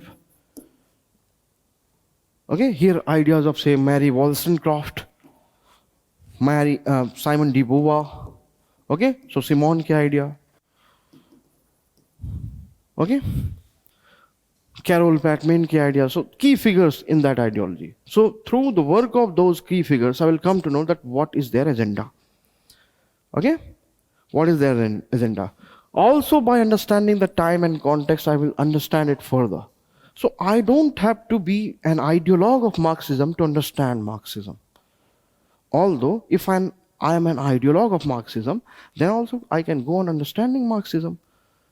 So for example आपके यहाँ M N Roy, जो आप पढ़ते हैं polity में, है ना, constituent assembly को सजेस्ट करने वाले थे, the first member, he has been a Marxist and he has been a member of Communist International. So he was widely acknowledged as a scholar of Marxism. So firstly, he has been the ideologue of Marxism, an authority of Marxism. How he became an authority of Marxism or ideologue of Marxism? Only by reading Marxism. Others have also been the readers of Marxism but have not become the authority, have not become the ideologues. So, for example, Marxism or Marx is studied in USA, in Yale University, in Columbia University, everywhere. But you do not find the ideologues of Marxism there. So, to answer your question, any ideology can be analyzed by observation which is outside and also by observation which is inside. So you can analyze an ideology or come to know about it by being an ideologue of it or by being just a reader of it. है ना? ठीक है, तो ideology को ऐसे यहाँ पास different ideologies होंगे और ये आइडियोलॉजीज इतना इंपॉर्टेंट है इनको जानना कि आई हैव सीन कि फर्स्टली तो मैं आपको इसलिए कॉन्ग्रेचुलेट करूँगा कि आपने वो सब्जेक्ट चूज़ किया है जिसके पढ़ने के बाद आपको पॉलिटिकल साइंस पढ़ने के बाद न्यूज़पेपर वगैरह बहुत आसान हो जाता है. सीरियसली, मतलब कैसे लोग पढ़ते भी होंगे newspaper, because these terms are so liberally use and so इतना मिसअंडरस्टूड किए जाते हैं. They just go on using liberals and left liberals and all that and they don't understand the real meaning of all that. Okay, the editorials in your newspaper, those editorials also carry these terms, and I have seen that students belonging to this background, sociology or political science, only those students are public ad में भी थोड़ा बहुत मान लीजिए इसको पढ़ते हैं, लेकिन बाकियों को तो बहुत स्ट्रगल करना पड़ता होगा. ओके, सो मैंने शायद ओरिएंटेशन में भी ये बात बोली है कि only a political scientist knows how this word functions. ये I will stand by that statement because इसका ये बहुत नेचुरल भी है क्योंकि इतना ज़्यादा पढ़ना होता है आपको. You have to study about political things, you have to study about economic things, IR, constitution, society में okay, so many things. Okay, then after that western political thought, जो एक्चुअली हमारा फर्स्ट टॉपिक होगा. Okay, then IGP will be about two things. Firstly आपका ये freedom struggle, that is modern history का बाद वाला part, and after that many things of Indian polity that you study. See first topic Indian nationalism, political strategies, पहला page, political strategies India freedom struggle. तो इसमें देखिए constitutionalism तो mass satyagraha, non cooperation, civil disobedience, militant and revolutionary movement, peasant and workers movement. Are you able to identify these topics with the things that you study in history? Constitutionalism का मतलब क्या है? ये constitutionalism का क्या मतलब है? पहला topic, political strategies of India's freedom struggle. Constitutionalism to mass satyagraha. What is constitutionalism?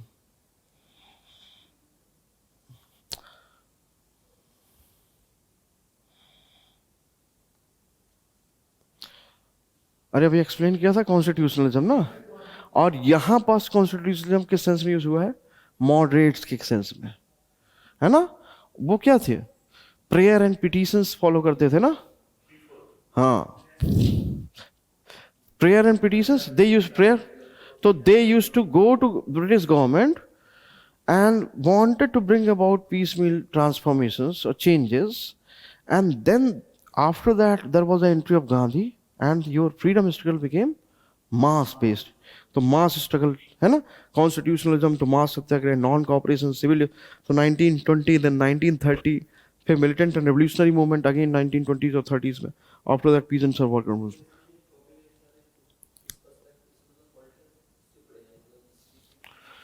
नहीं, यहाँ पास हम थोड़ा स्कॉलर्स के व्यूज ज़्यादा ऐड करेंगे, है ना. हिस्ट्री के वो इवेंट्स तो नहीं चेंज होंगे, हम उनको स्कॉलर्स के व्यूज से थोड़ा, तो हम पर्सनालिटीज यहाँ ज़्यादा इंपॉर्टेंट हो जाएंगे.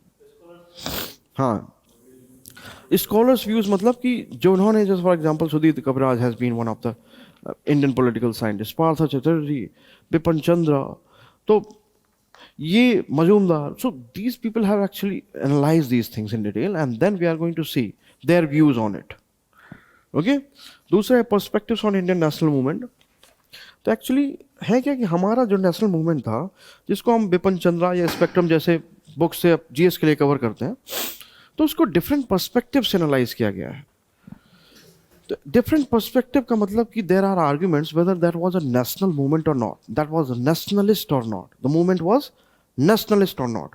तो एक नेशनलिस्ट स्कूल है जिसको नेशनलिस्ट मानेगी, डेफिनेटली नेशनलिस्ट मानेगी, लेकिन there are other schools, for example Dalit perspective है.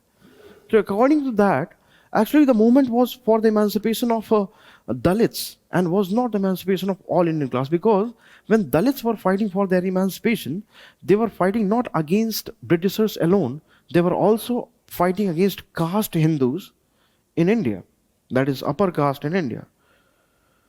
So according to them, the movement was not about getting freedom from Britishers, it was about emancipation of Dalits. Okay. क्योंकि जैसे वहाँ के कुछ की फिगर्स हैं, फूले, ज्योतिबा फूले वगैरह ने बात की है, तो यहाँ पास जैसे फॉर एग्जांपल उनका कहना था कि पेशवा राज से अच्छा है ब्रिटिश राज, क्योंकि पेशवा राज में उनके खिलाफ डिस्क्रिमिनेशन होता था, ब्रिटिशर्स नहीं करते हैं discrimination. Then there is a Marxist perspective, socialist perspective. उनका कहना है कि नहीं, this movement was not nationalist, it was actually a movement by the exploited class against the exploited class. An exploiter class included the metropolitan bourgeois, that is represented by Britishers, and indigenous bourgeois, that is landed aristocracy, that is the propertied class which was indigenous. तो मतलब क्या है कि आप इस perspective से GS में नहीं देखे होंगे चीज़ों को, फ्रीडम स्ट्रगल को.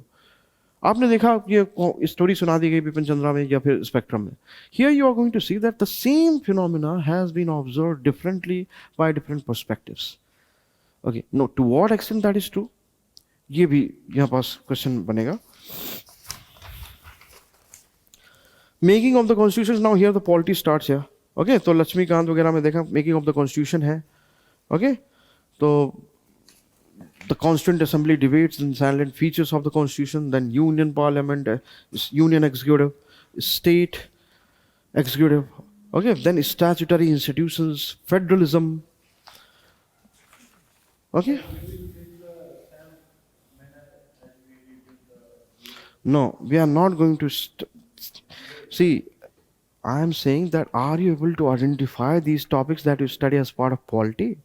We are not going to analyze them from just by reading Lakshmikant. यहाँ एक्चुअली डिस्कशन वहां से शुरू होगा जहां पास लक्ष्मीकांत खत्म होती है. तो हाँ, तो ये या exactly I told you now, for example, when the discussion on silent features will start, it will be presumed that you have studied at least Lakshmikant, because things are going to be deeper. So our discussion will actually be around the content that is written in, say, for example, V.L. Bhadia or D.D. Basu. Okay, so at least to that level. क्योंकि यहाँ पास हमको scholarly view adopt करना है. For example, I will discuss about Vidyut Chakravarti's idea of Constituent Assembly debate, and there the very word politics is defined as art of possible. Politics का मतलब ही होता है art of possible. क्या मतलब होता है आर्ट ऑफ पॉसिबल से? What do I mean by that? Even in orientation I have discussed that. So why politics is defined as art of possible? Because the very word presumes what? Disagreement among individuals. Disagreement regarding what? Disagreement regarding the means, if not ends. तो या तो हो सकता है कि objectives ही जो हों अलग अलग लोगों को अलग अलग पाने हों, लेकिन हो सकता है कि ऑब्जेक्टिव्स में कभी कभी कंसेंसस बन जाए कि क्या एम क्या है, ऑब्जेक्टिव्स क्या है. Then also there will be differences in terms of ends, means to adopt to achieve those objectives. Politics emerges when there is disagreement, because politics helps you to arrive at collective decision. समझ रहे हो क्यों politics कहाँ emerge होती है? जहाँ disagreements होते हैं, और जहाँ डिसएग्रीमेंट्स होते हैं वहीं पॉलिटिक्स का यूज होता है. और वहाँ पास मतलब होता है, मकसद होता है politics, the purpose of politics is that it facilitates collective decision making among those individuals who are having different views. Okay, and that is why it is called the art of possible. For this reason, it has been defined as art of possible. कि collective decision could be made in a situation where there are diverse views.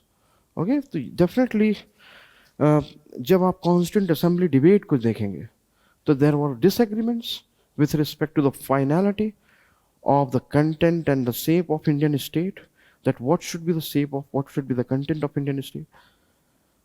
वहां disagreements थे कि नहीं, इसीलिए तो debate थे. Constant assembly debate क्यों बोलते हो आप? Because there were disagreements. So Vidyut Chakravarty क्या बोलते हैं कि the members in the constant assembly practice the art of possible.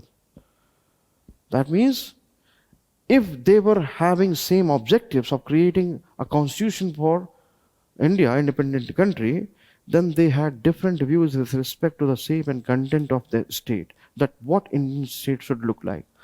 So they indulge in art of possible. तो यहाँ पास एक्चुअली बात होगी इंडियन गवर्नमेंट एंड पॉलिटिक्स की, जहाँ पास हमारे पास प्रॉपर थिंकर्स हैं, प्रॉपर पॉलिटिकल साइंटिस्ट हैं. So we will talk about Morris Jones, Rajni Kothari, Vidyut Chakravarty, many people. Okay, B L Fadia, Narang, Partha Chatterjee, Sudip Kaviraj, तो लाइन लगी हुई है. तो this actually the discussion will be scholarly. ये चीज़ है. It will not be a general discussion that you have in, for example, federalism. Seventh topic है. What is federalism? Anyone? ये वो टॉपिक है जिनको आप थोड़ा बहुत आप जानते हैं. What is federalism? बताइए. Is that federalism? Very good, बहुत बढ़िया. On the basis of constitution. बहुत बढ़िया. So actually the source of that division is constitution. Okay, and because if it is not so, then that will be a unitary constitution. That will be, because अगर constitution नहीं दे रहा वो power, तो क्या माना जाएगा कि अगर कॉन्स्टिट्यूशन नहीं दे रहा और वो सारी पावर यूनियन को दे रहा है, that is a unitary constitution, because what ever powers that states will have, that will be the result of delegation. Okay, now if that is so, that can I say that Indian federalism is equally federal than to USA's federalism? No. So which is more federal then? More federal. Why?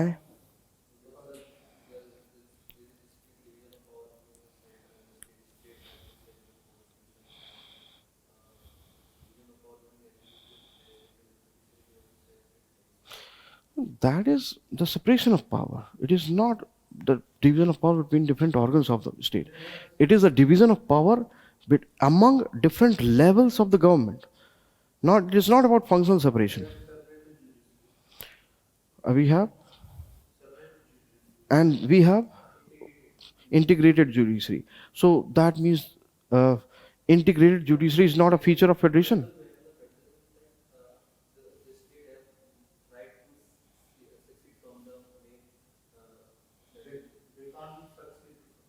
Secede. So right to secession is there in USA or not? And it is not there in India also. What makes you think that their constitution is more federal? If right to secession is a criteria, they also don't have. Precisely which particular power?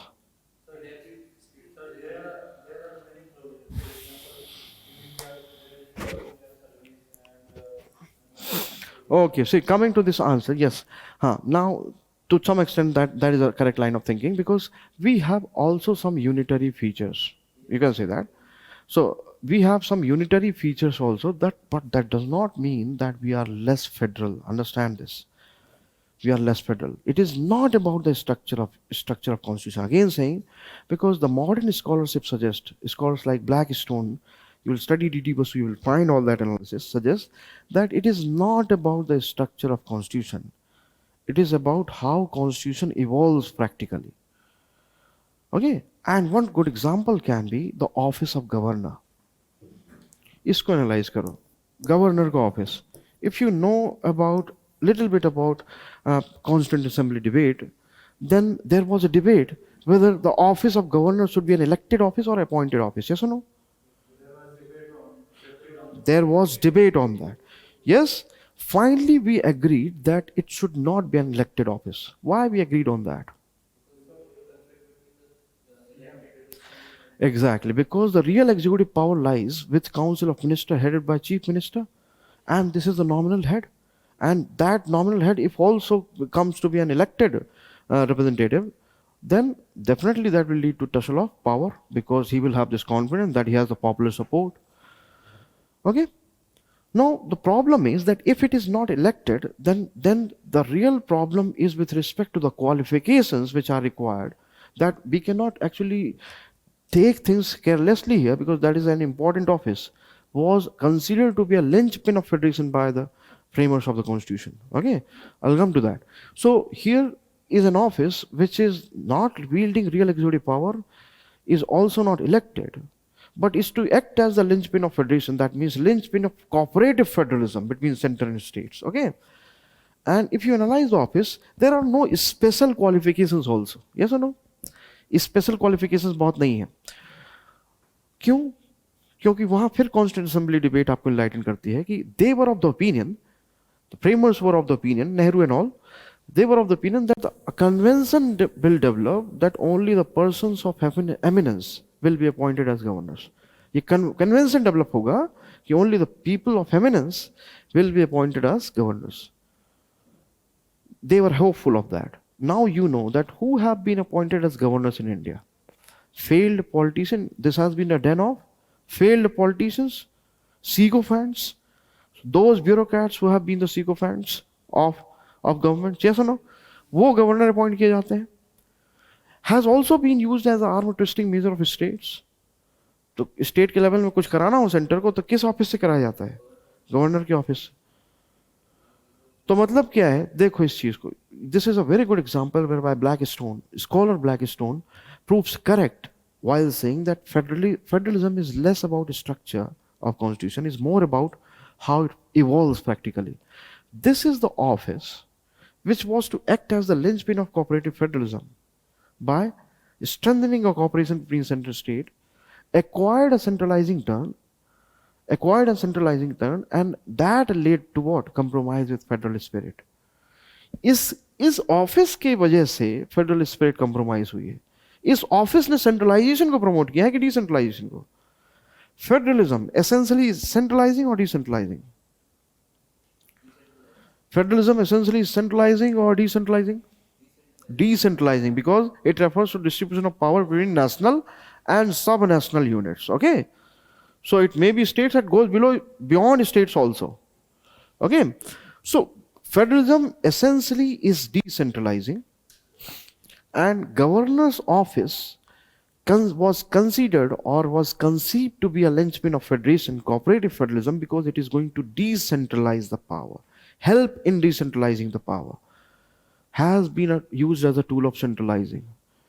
So office which was thought to promote federalism promoted centralization. समझ रहे हो इस चीज को? तो Blackstone का कहना बिल्कुल सही है कि नहीं?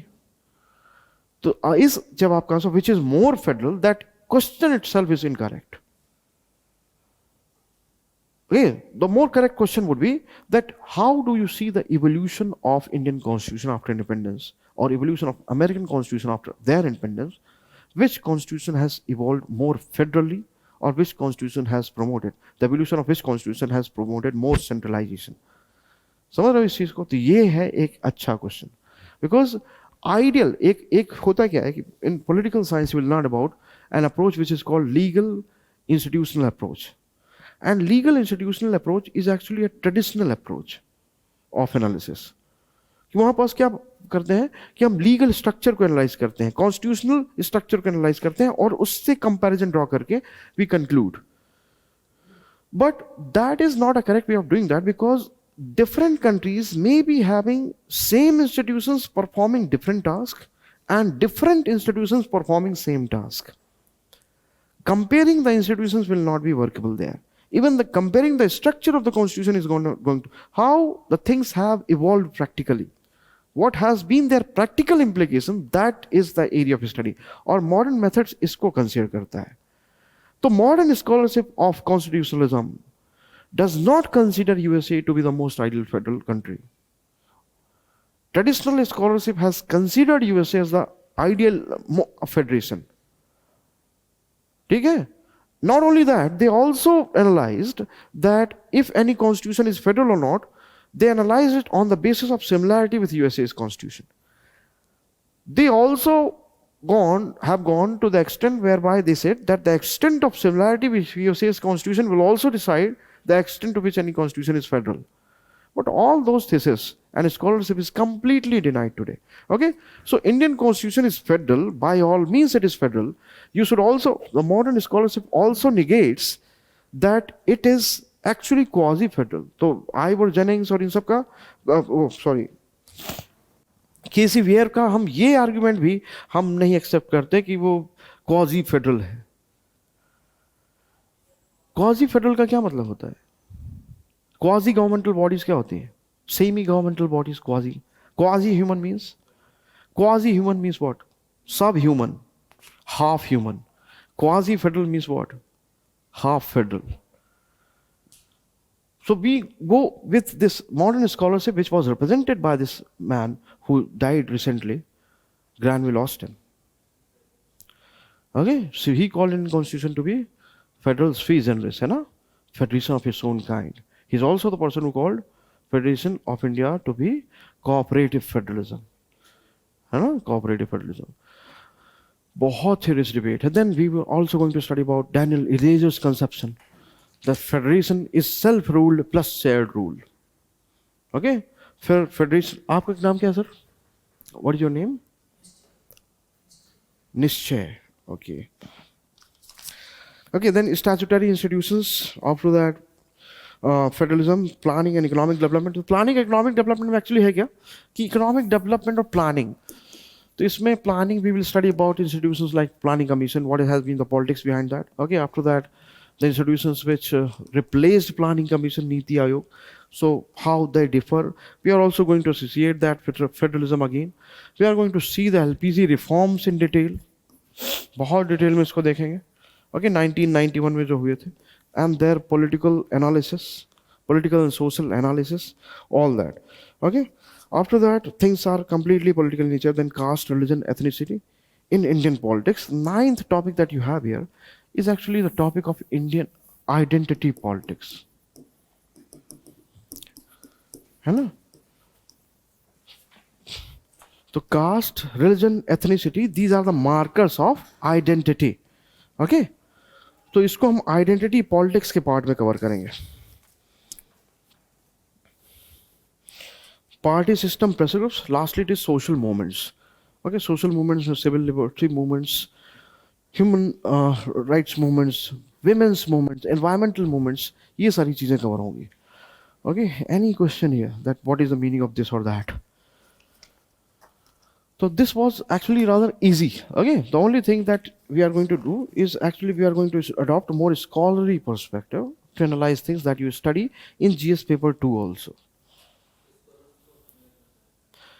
हमें ऐड करना है नहीं?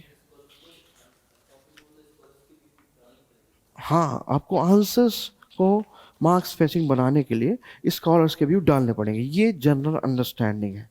ठीक है ना? ऐसा मैं नहीं मानता. देखिए यहाँ पास होता क्या है, आपको चीज़ें ढंग से जाननी है. जब आपको चीज़ें ढंग से जाननी है तो मैंने आपको जब फेडरलिज्म बताया तो आप स्कॉलर के व्यू डाल रहे थे वहाँ पास. नहीं, आप चीज़ों को ढंग से जान रहे थे कि भाई फेडरलिज्म क्या है. भाई किसी ने ढंग से बताया है तो उसको यूज करके मैं बता रहा हूँ कि ब्लैक स्टोन ने बोला है. When I explained you federalism, I told you that Blackstone enriches our understanding by saying that federalism is less about structure of the constitution, is more about how constitution evolves practically. तो आपने scholar के view डाले, उसको रटा अलग से नहीं ना. क्या आप ये बोलोगे कि हाँ यार ये कितनी अच्छी बात थी? बस आप ब्लैक स्टोन की जगह व्हाइट स्टोन ना लिखें, है ना? तो इतना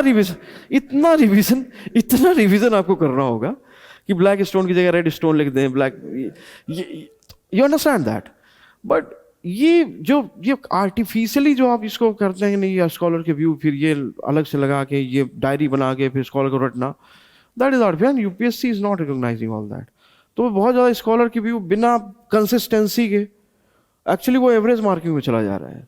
और यही एक होड़ मची हुई है आप पीएसआईआर में कि लोग बनाते हैं सोर्सेज से, फिर अपनी डायरी बनाते हैं, फिर सिर्फ स्कॉलर के नाम लिखते हैं और इसको बिना कंसिस्टेंसी के लिख रहे हैं, है ना। आर्गुमेंट्स में कंसिस्टेंसी होनी चाहिए और ultimately scholar has to come to your rescue. आपको उसको एविडेंस की तरह यूज करना है अपने आर्गुमेंट्स को स्ट्रॉन्ग करने के लिए, उसको एविडेंस देने को, उसको सब्सटेंस देने के लिए। ये उल्टा नहीं, काम नहीं करना है इसका। एक्स्ट्रा मार्क्स फिश करने के लिए डेफिनेटली चीज़ें बहुत ज़्यादा इनरिच्ड होनी चाहिए। वो इनरिच होने के लिए आपको स्कॉलर्स के व्यूज़ अलग से नहीं पढ़ने हैं, आपको चीज़ों अच्छे से पढ़नी है और उस डिस्कशन में स्कॉलर अपने आप आएंगे। हाँ, जैसे अभी हम फेडरलिज्म पढ़ रहे थे, मैंने वही इसलिए एग्जांपल दिया, तो क्या हमने अलग से स्कॉलर को लाया ब्लैक स्टोन को? नहीं ना, हमने उस चीज़ को और अच्छे से पढ़ने की कोशिश की और वहाँ स्कॉलर अपने आप आया। यही चीज़ आपके आंसर्स में होनी चाहिए। हाँ, ये चीज आप प्लीज नोट करें कि एक्चुअली पहले क्या होता था कि there was dearth of content, now so many books और इधर उधर के नोट्स, तो ये और वहाँ भी लिखने वाले ने भी उसको अंडरलाइन करके रखा है, तो अब स्कॉलर की कमी नहीं है। तो स्कॉलर सब लिख रहे हैं, तो नौ मार्क्स कैसे मिलेंगे? पहले सिर्फ स्कॉलर लिखने से मार्क्स मिल जाते थे, अब नहीं मिल रहे हैं सिर्फ स्कॉलर लिखने से मार्क्स। अब कैसे मिल रहे हैं? आपकी प्रॉपर आर्गुमेंट में कंसिस्टेंसी कितनी, कितना परसेंट आपने आंसर किया है, वो आर्गुमेंट में जब कंसिस्टेंसी आएगी, जब पावर आएगा, तो डेफिनेटली स्कॉलर आ जाएंगे। क्योंकि उसके बिना क्या, आप तो इतने बड़े थ्योरेटिशियन है नहीं कि एक साल के अंदर आप इतना पॉलिटिकल साइंस पढ़ लेंगे कि आपके मुंह से जो निकलेगा वो अपने आप में अथॉरिटी है। तो when you study things properly, you come to have the knowledge of scholars and you start using them. So I am saying that all that should come naturally to your answer. Okay, ये मतलब है मेरा, उसकी अलग से preparation नहीं। आप black जब बात करेंगे तो अपने आप डैनियल एलिजर आएंगे, क्योंकि इतना अच्छे से, इतना ब्यूटीफुल उसने डिस्क्राइब किया है फेडरलिज्म। नेचुरली रशीदुद्दीन खाएंगे, it is the unity of polity and plurality of society. Federalism आप ढंग से पढ़ोगे तो Rasheeduddin Khan will strike to your mind because of his beautiful definition of federalism. तो मैंने अभी आपको पढ़ाया भी नहीं और 4-5 स्कॉलर क्यों आए दिमाग में? क्योंकि इतने ब्यूटीफुली उन्होंने डिफाइन किया। मैंने अभी डिस्कस भी नहीं किया federalism. I name Daniel Elazar, I name K C Wheare, I name Blackstone, I name Rasheeduddin Khan. क्यों? क्योंकि these are actually the people who have theorized on this in so beautiful manner. तो आप जब फेडरलिज्म को ढंग से समझोगे, अच्छा, when I want to explain you the societal aspect of federalism, I have to name this Rashiduddin Khan, unity of polity and plurality of society. So when you are writing the question on federalism, आप रशीदुद्दीन खान की list बनाएंगे क्या अलग से? नहीं, आप उसका social aspect समझाएंगे, वहां Rashiduddin Khan will automatically come. And this is what UPSC likes today. या प्रॉपर आंसर राइटिंग में कंसिस्टेंसी, आर्ग्यूमेंट्स में दम होना चाहिए, and there when you do that, you invariably include scholars because then only you have come to acquire that kind of knowledge. आप तो है नहीं कि फेडरलिज्म में अथॉरिटी नहीं है कि आपके रिसर्च पेपर छपते हैं फेडरलिज्म में, तो आप उतनी डेप्थ डेवलप ही तभी करेंगे जब स्कॉलर्स को पढ़ेंगे ना। ओके, समझ रहे हैं उस चीज़ में फर्क है। एक वो होता है कि यहाँ फेडरलिज्म हम जानते हैं, अब फिर ये 4 स्कॉलर्स के नाम रट लेते हैं, इनकी बुक का नाम लिख लेते हैं और इनके स्टेटमेंट लिख लेते हैं, तो वो नहीं है यूपीएससी में। वो एक्चुअली वो कंसिस्टेंसी नहीं लाता है, वो मार्क्स फेचिंग आंसर नहीं बनाता है। ओके, फर्क है। So there is a difference. Okay, so this is about paper 1।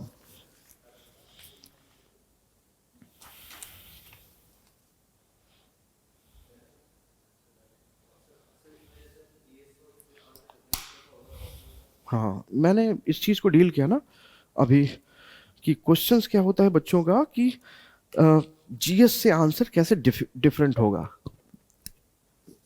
जो चीज़ें आपको यहाँ पॉलिटिकल साइंस में पढ़नी है, इनको इतने ढंग से पढ़ो कि आपके लिए क्वेश्चन ये बने कि आपका जीएस में आंसर कैसे डिफरेंट होगा, पॉलिटिकल साइंस में नहीं। समझे आप? तो यहाँ you have to study things, for example federalism, इसको इतना डिटेल में पढ़ो कि वहाँ पास आपको चूज करना पड़ जाए when you get a question there कि नहीं यार, ये रशीदुद्दीन खान बात करने लायक नहीं है, Examiner will not understand this. Or you unity of polity, plurality of society, I will not use that. Okay, so this is what I want, and this is actually, जब आप इन चीज़ों को पढ़ेंगे ना तो इनको एक्चुअली इसी डिटेल में पढ़िएगा, क्योंकि तभी आपको पॉलिटिकल साइंस लेने का एडवांटेज है, वो अपने आप कवर हो जाए. जैसे फॉर एग्जांपल मैं इसके एग्जांपल लूँगा. अब जैसे for example national commission of women है, आप जाके देखना लक्ष्मीकांत में, वो 2-3 पेज में ऐसे कवर हो जाएगा. ऐसे सारी स्टैट्यूटरी इंस्टीट्यूशन का हम यहाँ देखेंगे working of national commission of women, है ना, जब से वो पैदा हुआ से लेके आज तक, contribution, constraints in its function. अब जीएस में आंसर कैसे लिखें? अरे भाई स्कॉलर के नाम लिखना, तुमको ये लगे तो. बाकी वो तो डेप्थ ऐसी होगी कि तुम उसी के बेसिस में जीएस के आंसर लिख रहे होगे. समझ रहे हो? तो यहाँ पास चीज़ों को इतना डिटेल में पढ़ो कि तुम्हारे पास चैलेंज ये हो जाए कि जीएस में पढ़े क्या ना. और ये all that is practical, I am telling you, कि मतलब ये जो चीज़ें हवा में बात नहीं की जा रही हैं, this is by own experience and by experience of the students who have been successful.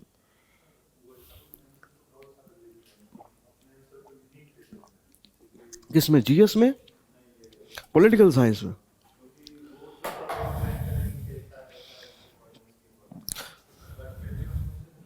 पर डिफरेंट एक्चुअली प्रिपरेशन, क्वेश्चन ये है कि आप अपने आंसर को डिफरेंट कैसे बनाएंगे. नहीं, ये पर्पस ही इस फाउंडेशन कोर्स का यही है कि ये नीड फील की गई कि आपके पास डिफरेंशिएटेड कंटेंट है ही नहीं मार्केट में. When you go to market, you have a common content. Okay, and apart from that, you have some books which you at this stage cannot read because you have to study so much. Huh. Definitely, that is the sole purpose of this course, to to provide a differentiated content with quality, and that will be clearly visible because all that which is already available is available to everyone. This is one of the very important purpose, and that is why the extensive references from so many journals has been taken. क्योंकि यही मकसद यही है कि आपके पास एक differentiated content हो. नहीं तो otherwise why would the institute would come out with this course if the same thing is to be delivered there also or here also, because that is already available. So that is the purpose, and that was something which was done in previous test series. Now the result is going to be declared, है ना. उसमें जितने candidates आए थे वो आप बहुत जल्दी, आपके कोर्स खत्म होते होते, ये कोर्स खत्म होते होते उसका रिजल्ट आ जाएगा. बट आपके पास तो दूसरी टेस्ट सीरीज है अभी, लेकिन तब भी मैं आपको सजेस्ट करूंगा, just see the test series that we conducted. Okay, so those who subscribe to this will be getting calls this year and will be getting final results by the time we complete this course. Okay, after a time, मतलब उसके पहले ही हमारा complete हो जाएगा. लेकिन just to ensure that the quality, see the test series. Okay, you can get it from the institute. There were 10 tests and compare the quality with the things available in the market. तो उससे आपको ये अंदाज़ा भी लगेगा कि अच्छा, हमने कोर्स यहाँ पास जब हम फाउंडेशन की बात कर रहे हैं तो वो जो क्लेम है वो क्यों है.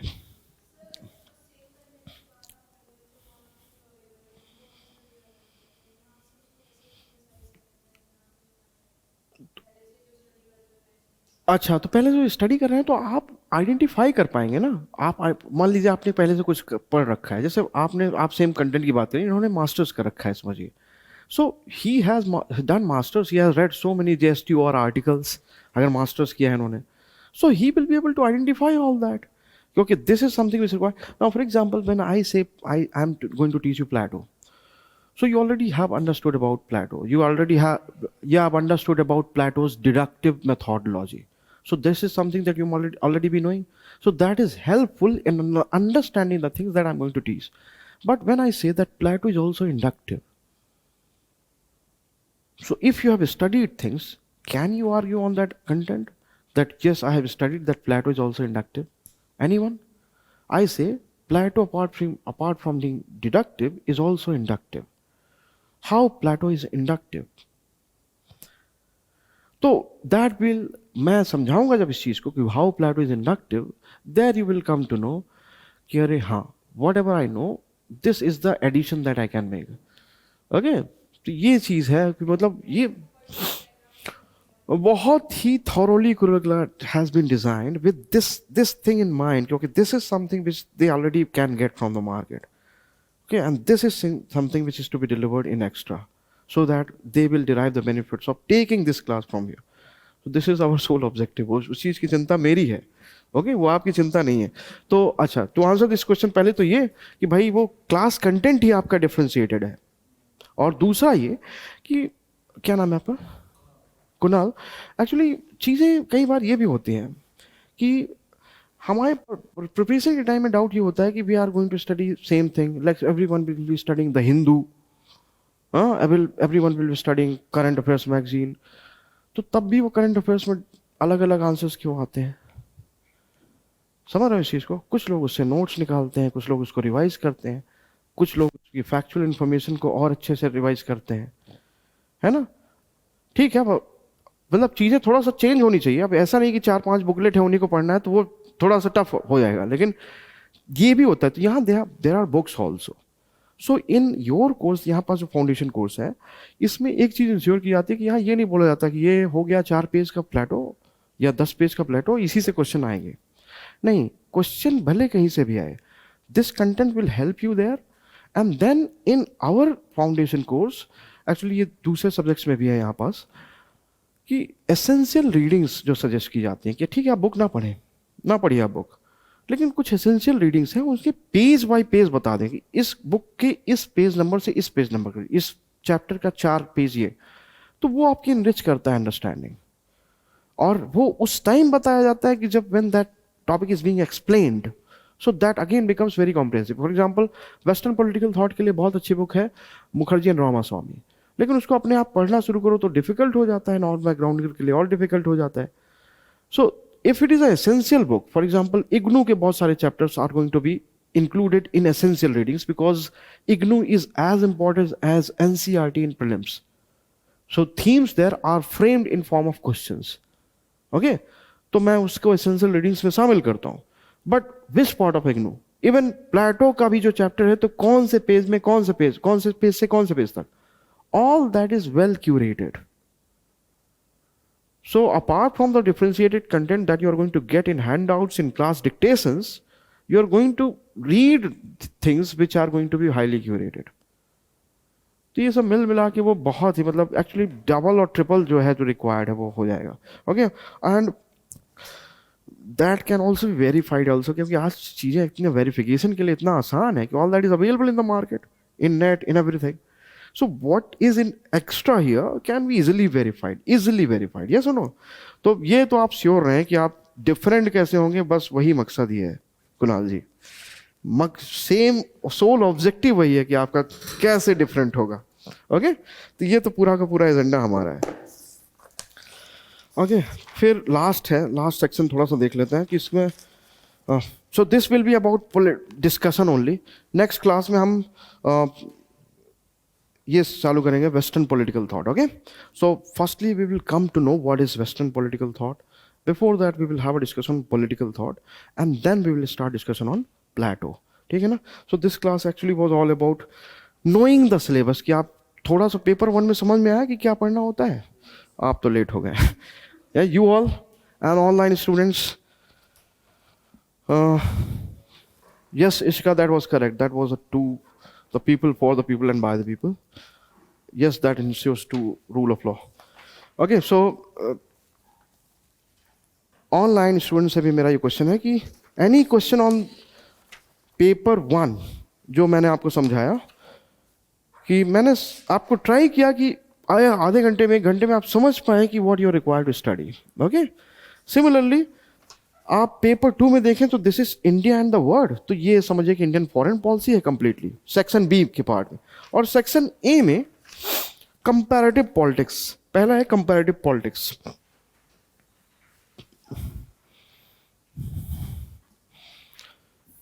तो कंपैरेटिव पॉलिसी में क्या होता है कि यहाँ पास actually 2 approaches are mention, political sociology approach and political economy approach. तो कंपैरेटिव पॉलिटिकल एनालिसिस का मतलब कि पॉलिटिकल फिनोमेना का comparison across the time and space. Okay, so the actually the discipline has been pursued, attempt has been made by Aristotle firstly, but this is a modern discipline. Modern branch of discipline. हालांकि genesis उसकी Aristotle में है, लेकिन modern branch of discipline है। तो इसमें हम actually comparative study करते हैं, और कंपैरेटिव स्टडी का मतलब एक्चुअली क्या है कि we also talk in terms of the methods which we use in comparing the political phenomena. Okay, तो उसके बाद आता है स्टेट इन कंपैरेटिव पर्सपेक्टिव। तो पहले हमने देखा था थ्योरीज ऑफ स्टेट में state, liberal perspective, new liberal perspective, Marxist perspective, pluralist perspective, okay, post colonial perspective. यहाँ स्टेट क्या है डिफरेंट डेवलप्ड कंट्रीज में और डेवलपिंग कंट्रीज में। ओके, समझ रहे हो? तो इसमें differences, for example post colonial countries में स्टेट क्या है और कैसे डिफरेंट है, पोस्ट कॉलोनियल स्टेट कैसे डिफरेंट है। ओके, तो इसमें भी डिफरेंट पर्सपेक्टिव होगा। लिबरल कैसे देखते हैं कि डेवलप्ड कंट्रीज में कैसा है स्टेट और डेवलपिंग कंट्रीज में कैसा है। मार्क्सिस्ट कैसे देखते हैं डेवलप्ड कंट्रीज में कैसा है, डेवलपिंग कंट्रीज में कैसा है। तो actually whatever we learn there we are going to apply here, okay, in analysing the things different. कि भाई जैसे ये कहा जाता है कि state according to Marxist school, शायद आपको थोड़ा बहुत पता हो कि state is a part of superstructure. It is base and this is superstructure. So this is classical Marxist understanding. But in post-colonial state, Marxists say that state is actually a part of superstructure but is not completely controlled by bourgeois. It remains autonomous. So how it remains autonomous? ये सारी चीज़ें हैं, तो interesting है, लेकिन थोड़ा सा foundation clear होना चाहिए। तो पहले इसीलिए पहले पेपर 1 पढ़ा जाता है, इसीलिए पेपर 2 है बाद में। Okay, after that globalisation, before that political parties and pressure groups. आप ये भी देखें कि देयर इज रेपिटेशन। अब political parties and pressure groups किस में था? आईजीपी में भी था और यहाँ भी है। Okay, state in comparative state is एक इंस्टीट्यूशन के तौर पे वहाँ भी था, यहाँ भी है। तो रेपिटेशन इस सेंस में है कि यहाँ पास आपको फिर स्टेट को शुरू से नहीं जानना है। State is something that you will come to know already. Okay, politics of representation and participation. So वहाँ पास आप already you would be knowing something about political parties and pressure groups, how they are different in developing countries or developed countries. ये चीज़ थोड़ा सा आई differences. Lastly, globalization, और उसके बाद बहुत important topic, approaches to the study of international relations. Okay, so there you get to study about liberalism, realism, Marxism, feminism. Many things are also not mentioned there. So for example, postmodernism, that is not mentioned. Feminism is also not mentioned, but that is a perspective we are also going to study about. Next is key concepts. So key concepts क्या है? Some things that we study in approaches, we also study as part of key concepts. Okay, so national interest, security and power is to be studied as part of realist approach to IR also, but also as a separate topic. तो ये actually repetition है। Okay, balance of power is also studied and deterrence is also studied in realist approach. तो ये भी repetition है। Actually क्या है, ये क्लेम जो किया जाता है कि ये वास्ट है सिलेबस, है ना, तो वास्ट नहीं है एक्चुअली। उसका 2 रीजन है, 2 solid reasons why I do not say that this is vast. Firstly, many things are to be study anyway, whether you are a political science student or not. Many things are in the syllabus, you understand, are to be studied anyway. आप political science लें चाहे ना लें। दूसरा ये कि रेपिटिशंस बहुत हैं, रेपिटिशन बहुत ज़्यादा है इसमें। ओके, तो 6th का एक्चुअली वो पूरा का पूरा रेपिटिशन है जो आप 5th में पढ़ते हो टॉपिक्स। अब ग्लोबलाइजेशन तो 3 बार रिपीट हुआ है। 7th टॉपिक जो देख रहे हो, the thing that you study as part of cold war, rise of super powers. कब होता है rise of super powers? Before that, there was interwar period. After Second World War, there has been the rise of superpowers, 2 and USA and USSR.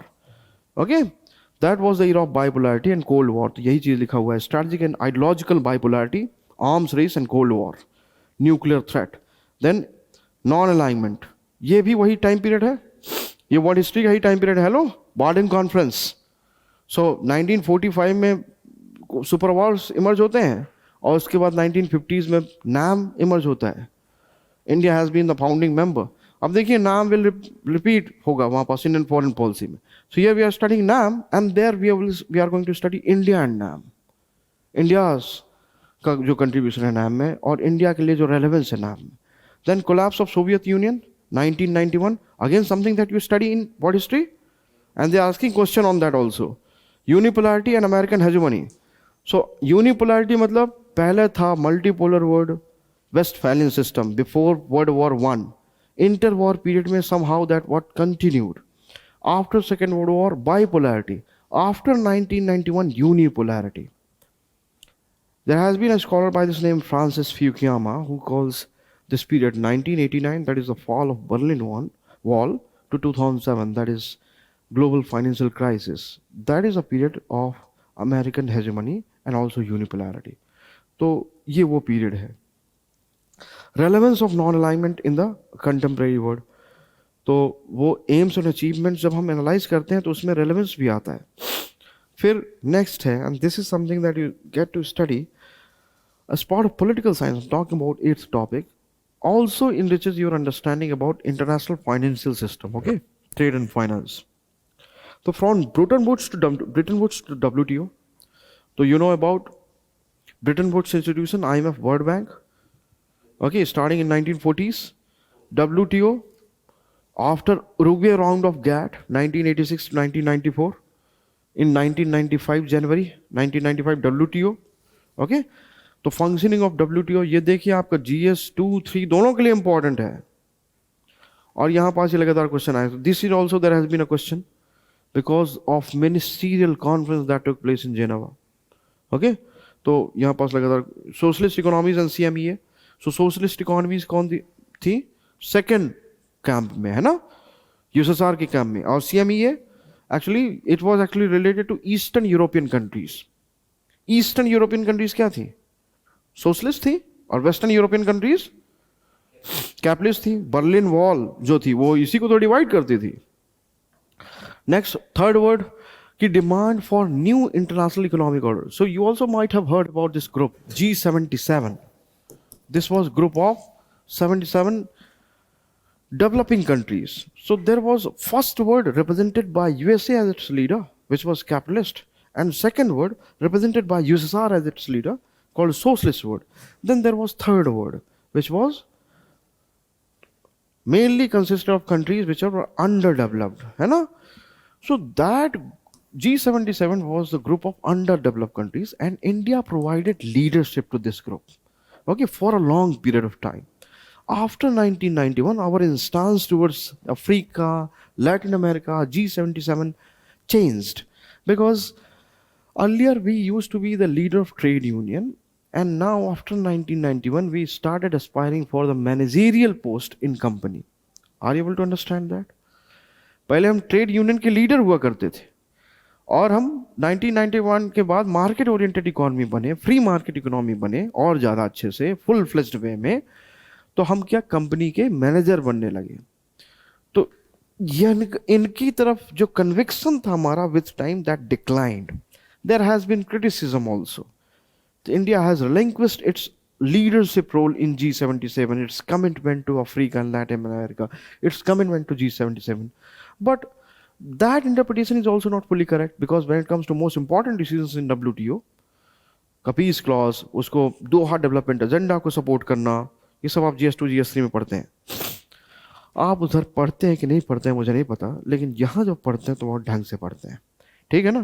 तो ये क्योंकि आपकी वो optional का subject है, वो टॉपिक है, इसीलिए मैं कह रहा हूँ कि वो जो मैंने डिस्कशन दिया है ओरिएंटेशन में, how much to what extent it matches with general studies, वो बहुत इंपॉर्टेंट है.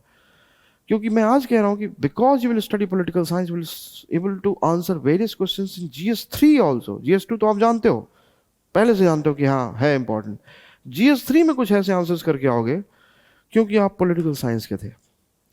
इसलिए मैं कह रहा हूँ कि focus on this political science. एक तो वैसे भी UPSC में ऑप्शनल में स्कोर करना बहुत इंपॉर्टेंट है टू गेट सेलेक्टेड, लेकिन यहां पास इसकी खासियत यह है कि इसमें फोकस करो. वैसे GS का बहुत बड़ा section, actually more than 65% of the section complete हो जाएगा.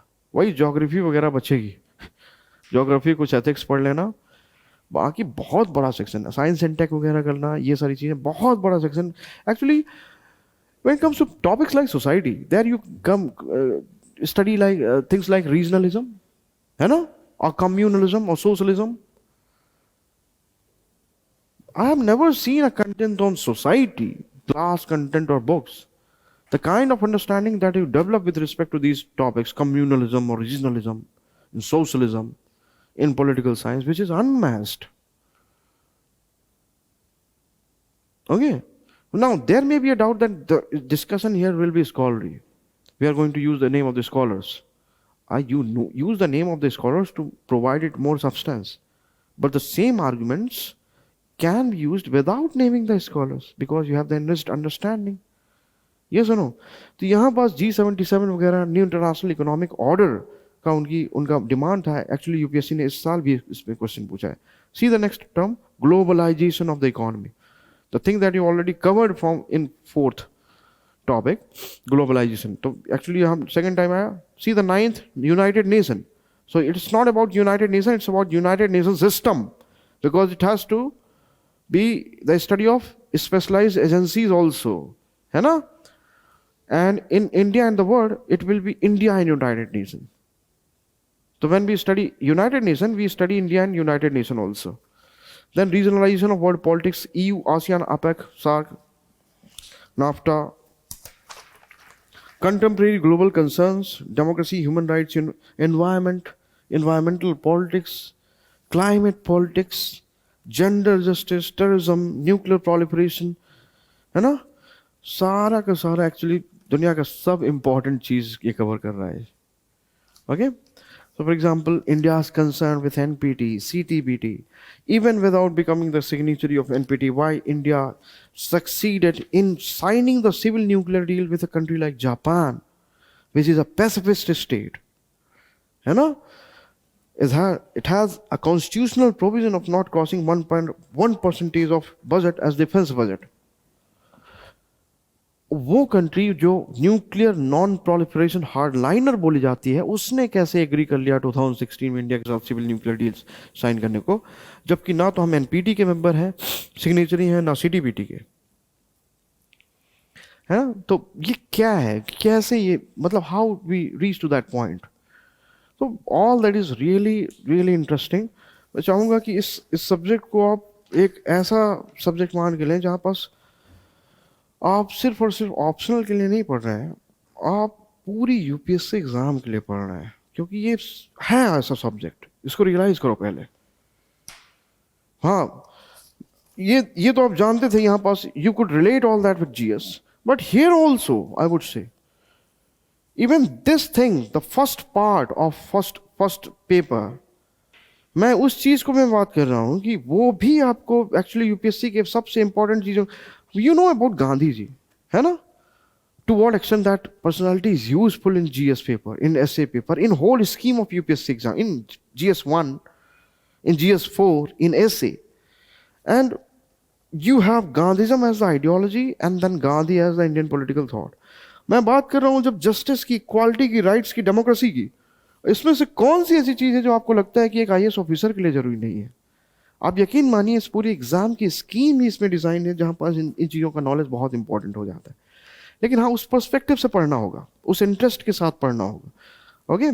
सो आर्गुमेंट्स, काउंटर आर्गुमेंट्स होंगे, क्लास का डिस्कशन बेस्ड डिलीवरी होगी, ताकि आपको प्रॉपर स्पेस मिल सके अपने काउंटर आर्गुमेंट्स को रखने का. ओके. क्योंकि अगर वो नहीं है तो then I don't enjoy the syllabus, I don't enjoy studying and teaching, because ultimately अगर काउंटर नहीं आया तो मैं ये कैसे दिखा पाऊंगा कि रॉल्स ने कितना काउंटर झेलने के बाद अपना आर्गुमेंट रखा. Okay. Now if you are able to counter Rawls in theory of justice, that means what? Then भाई आप हैं कुछ.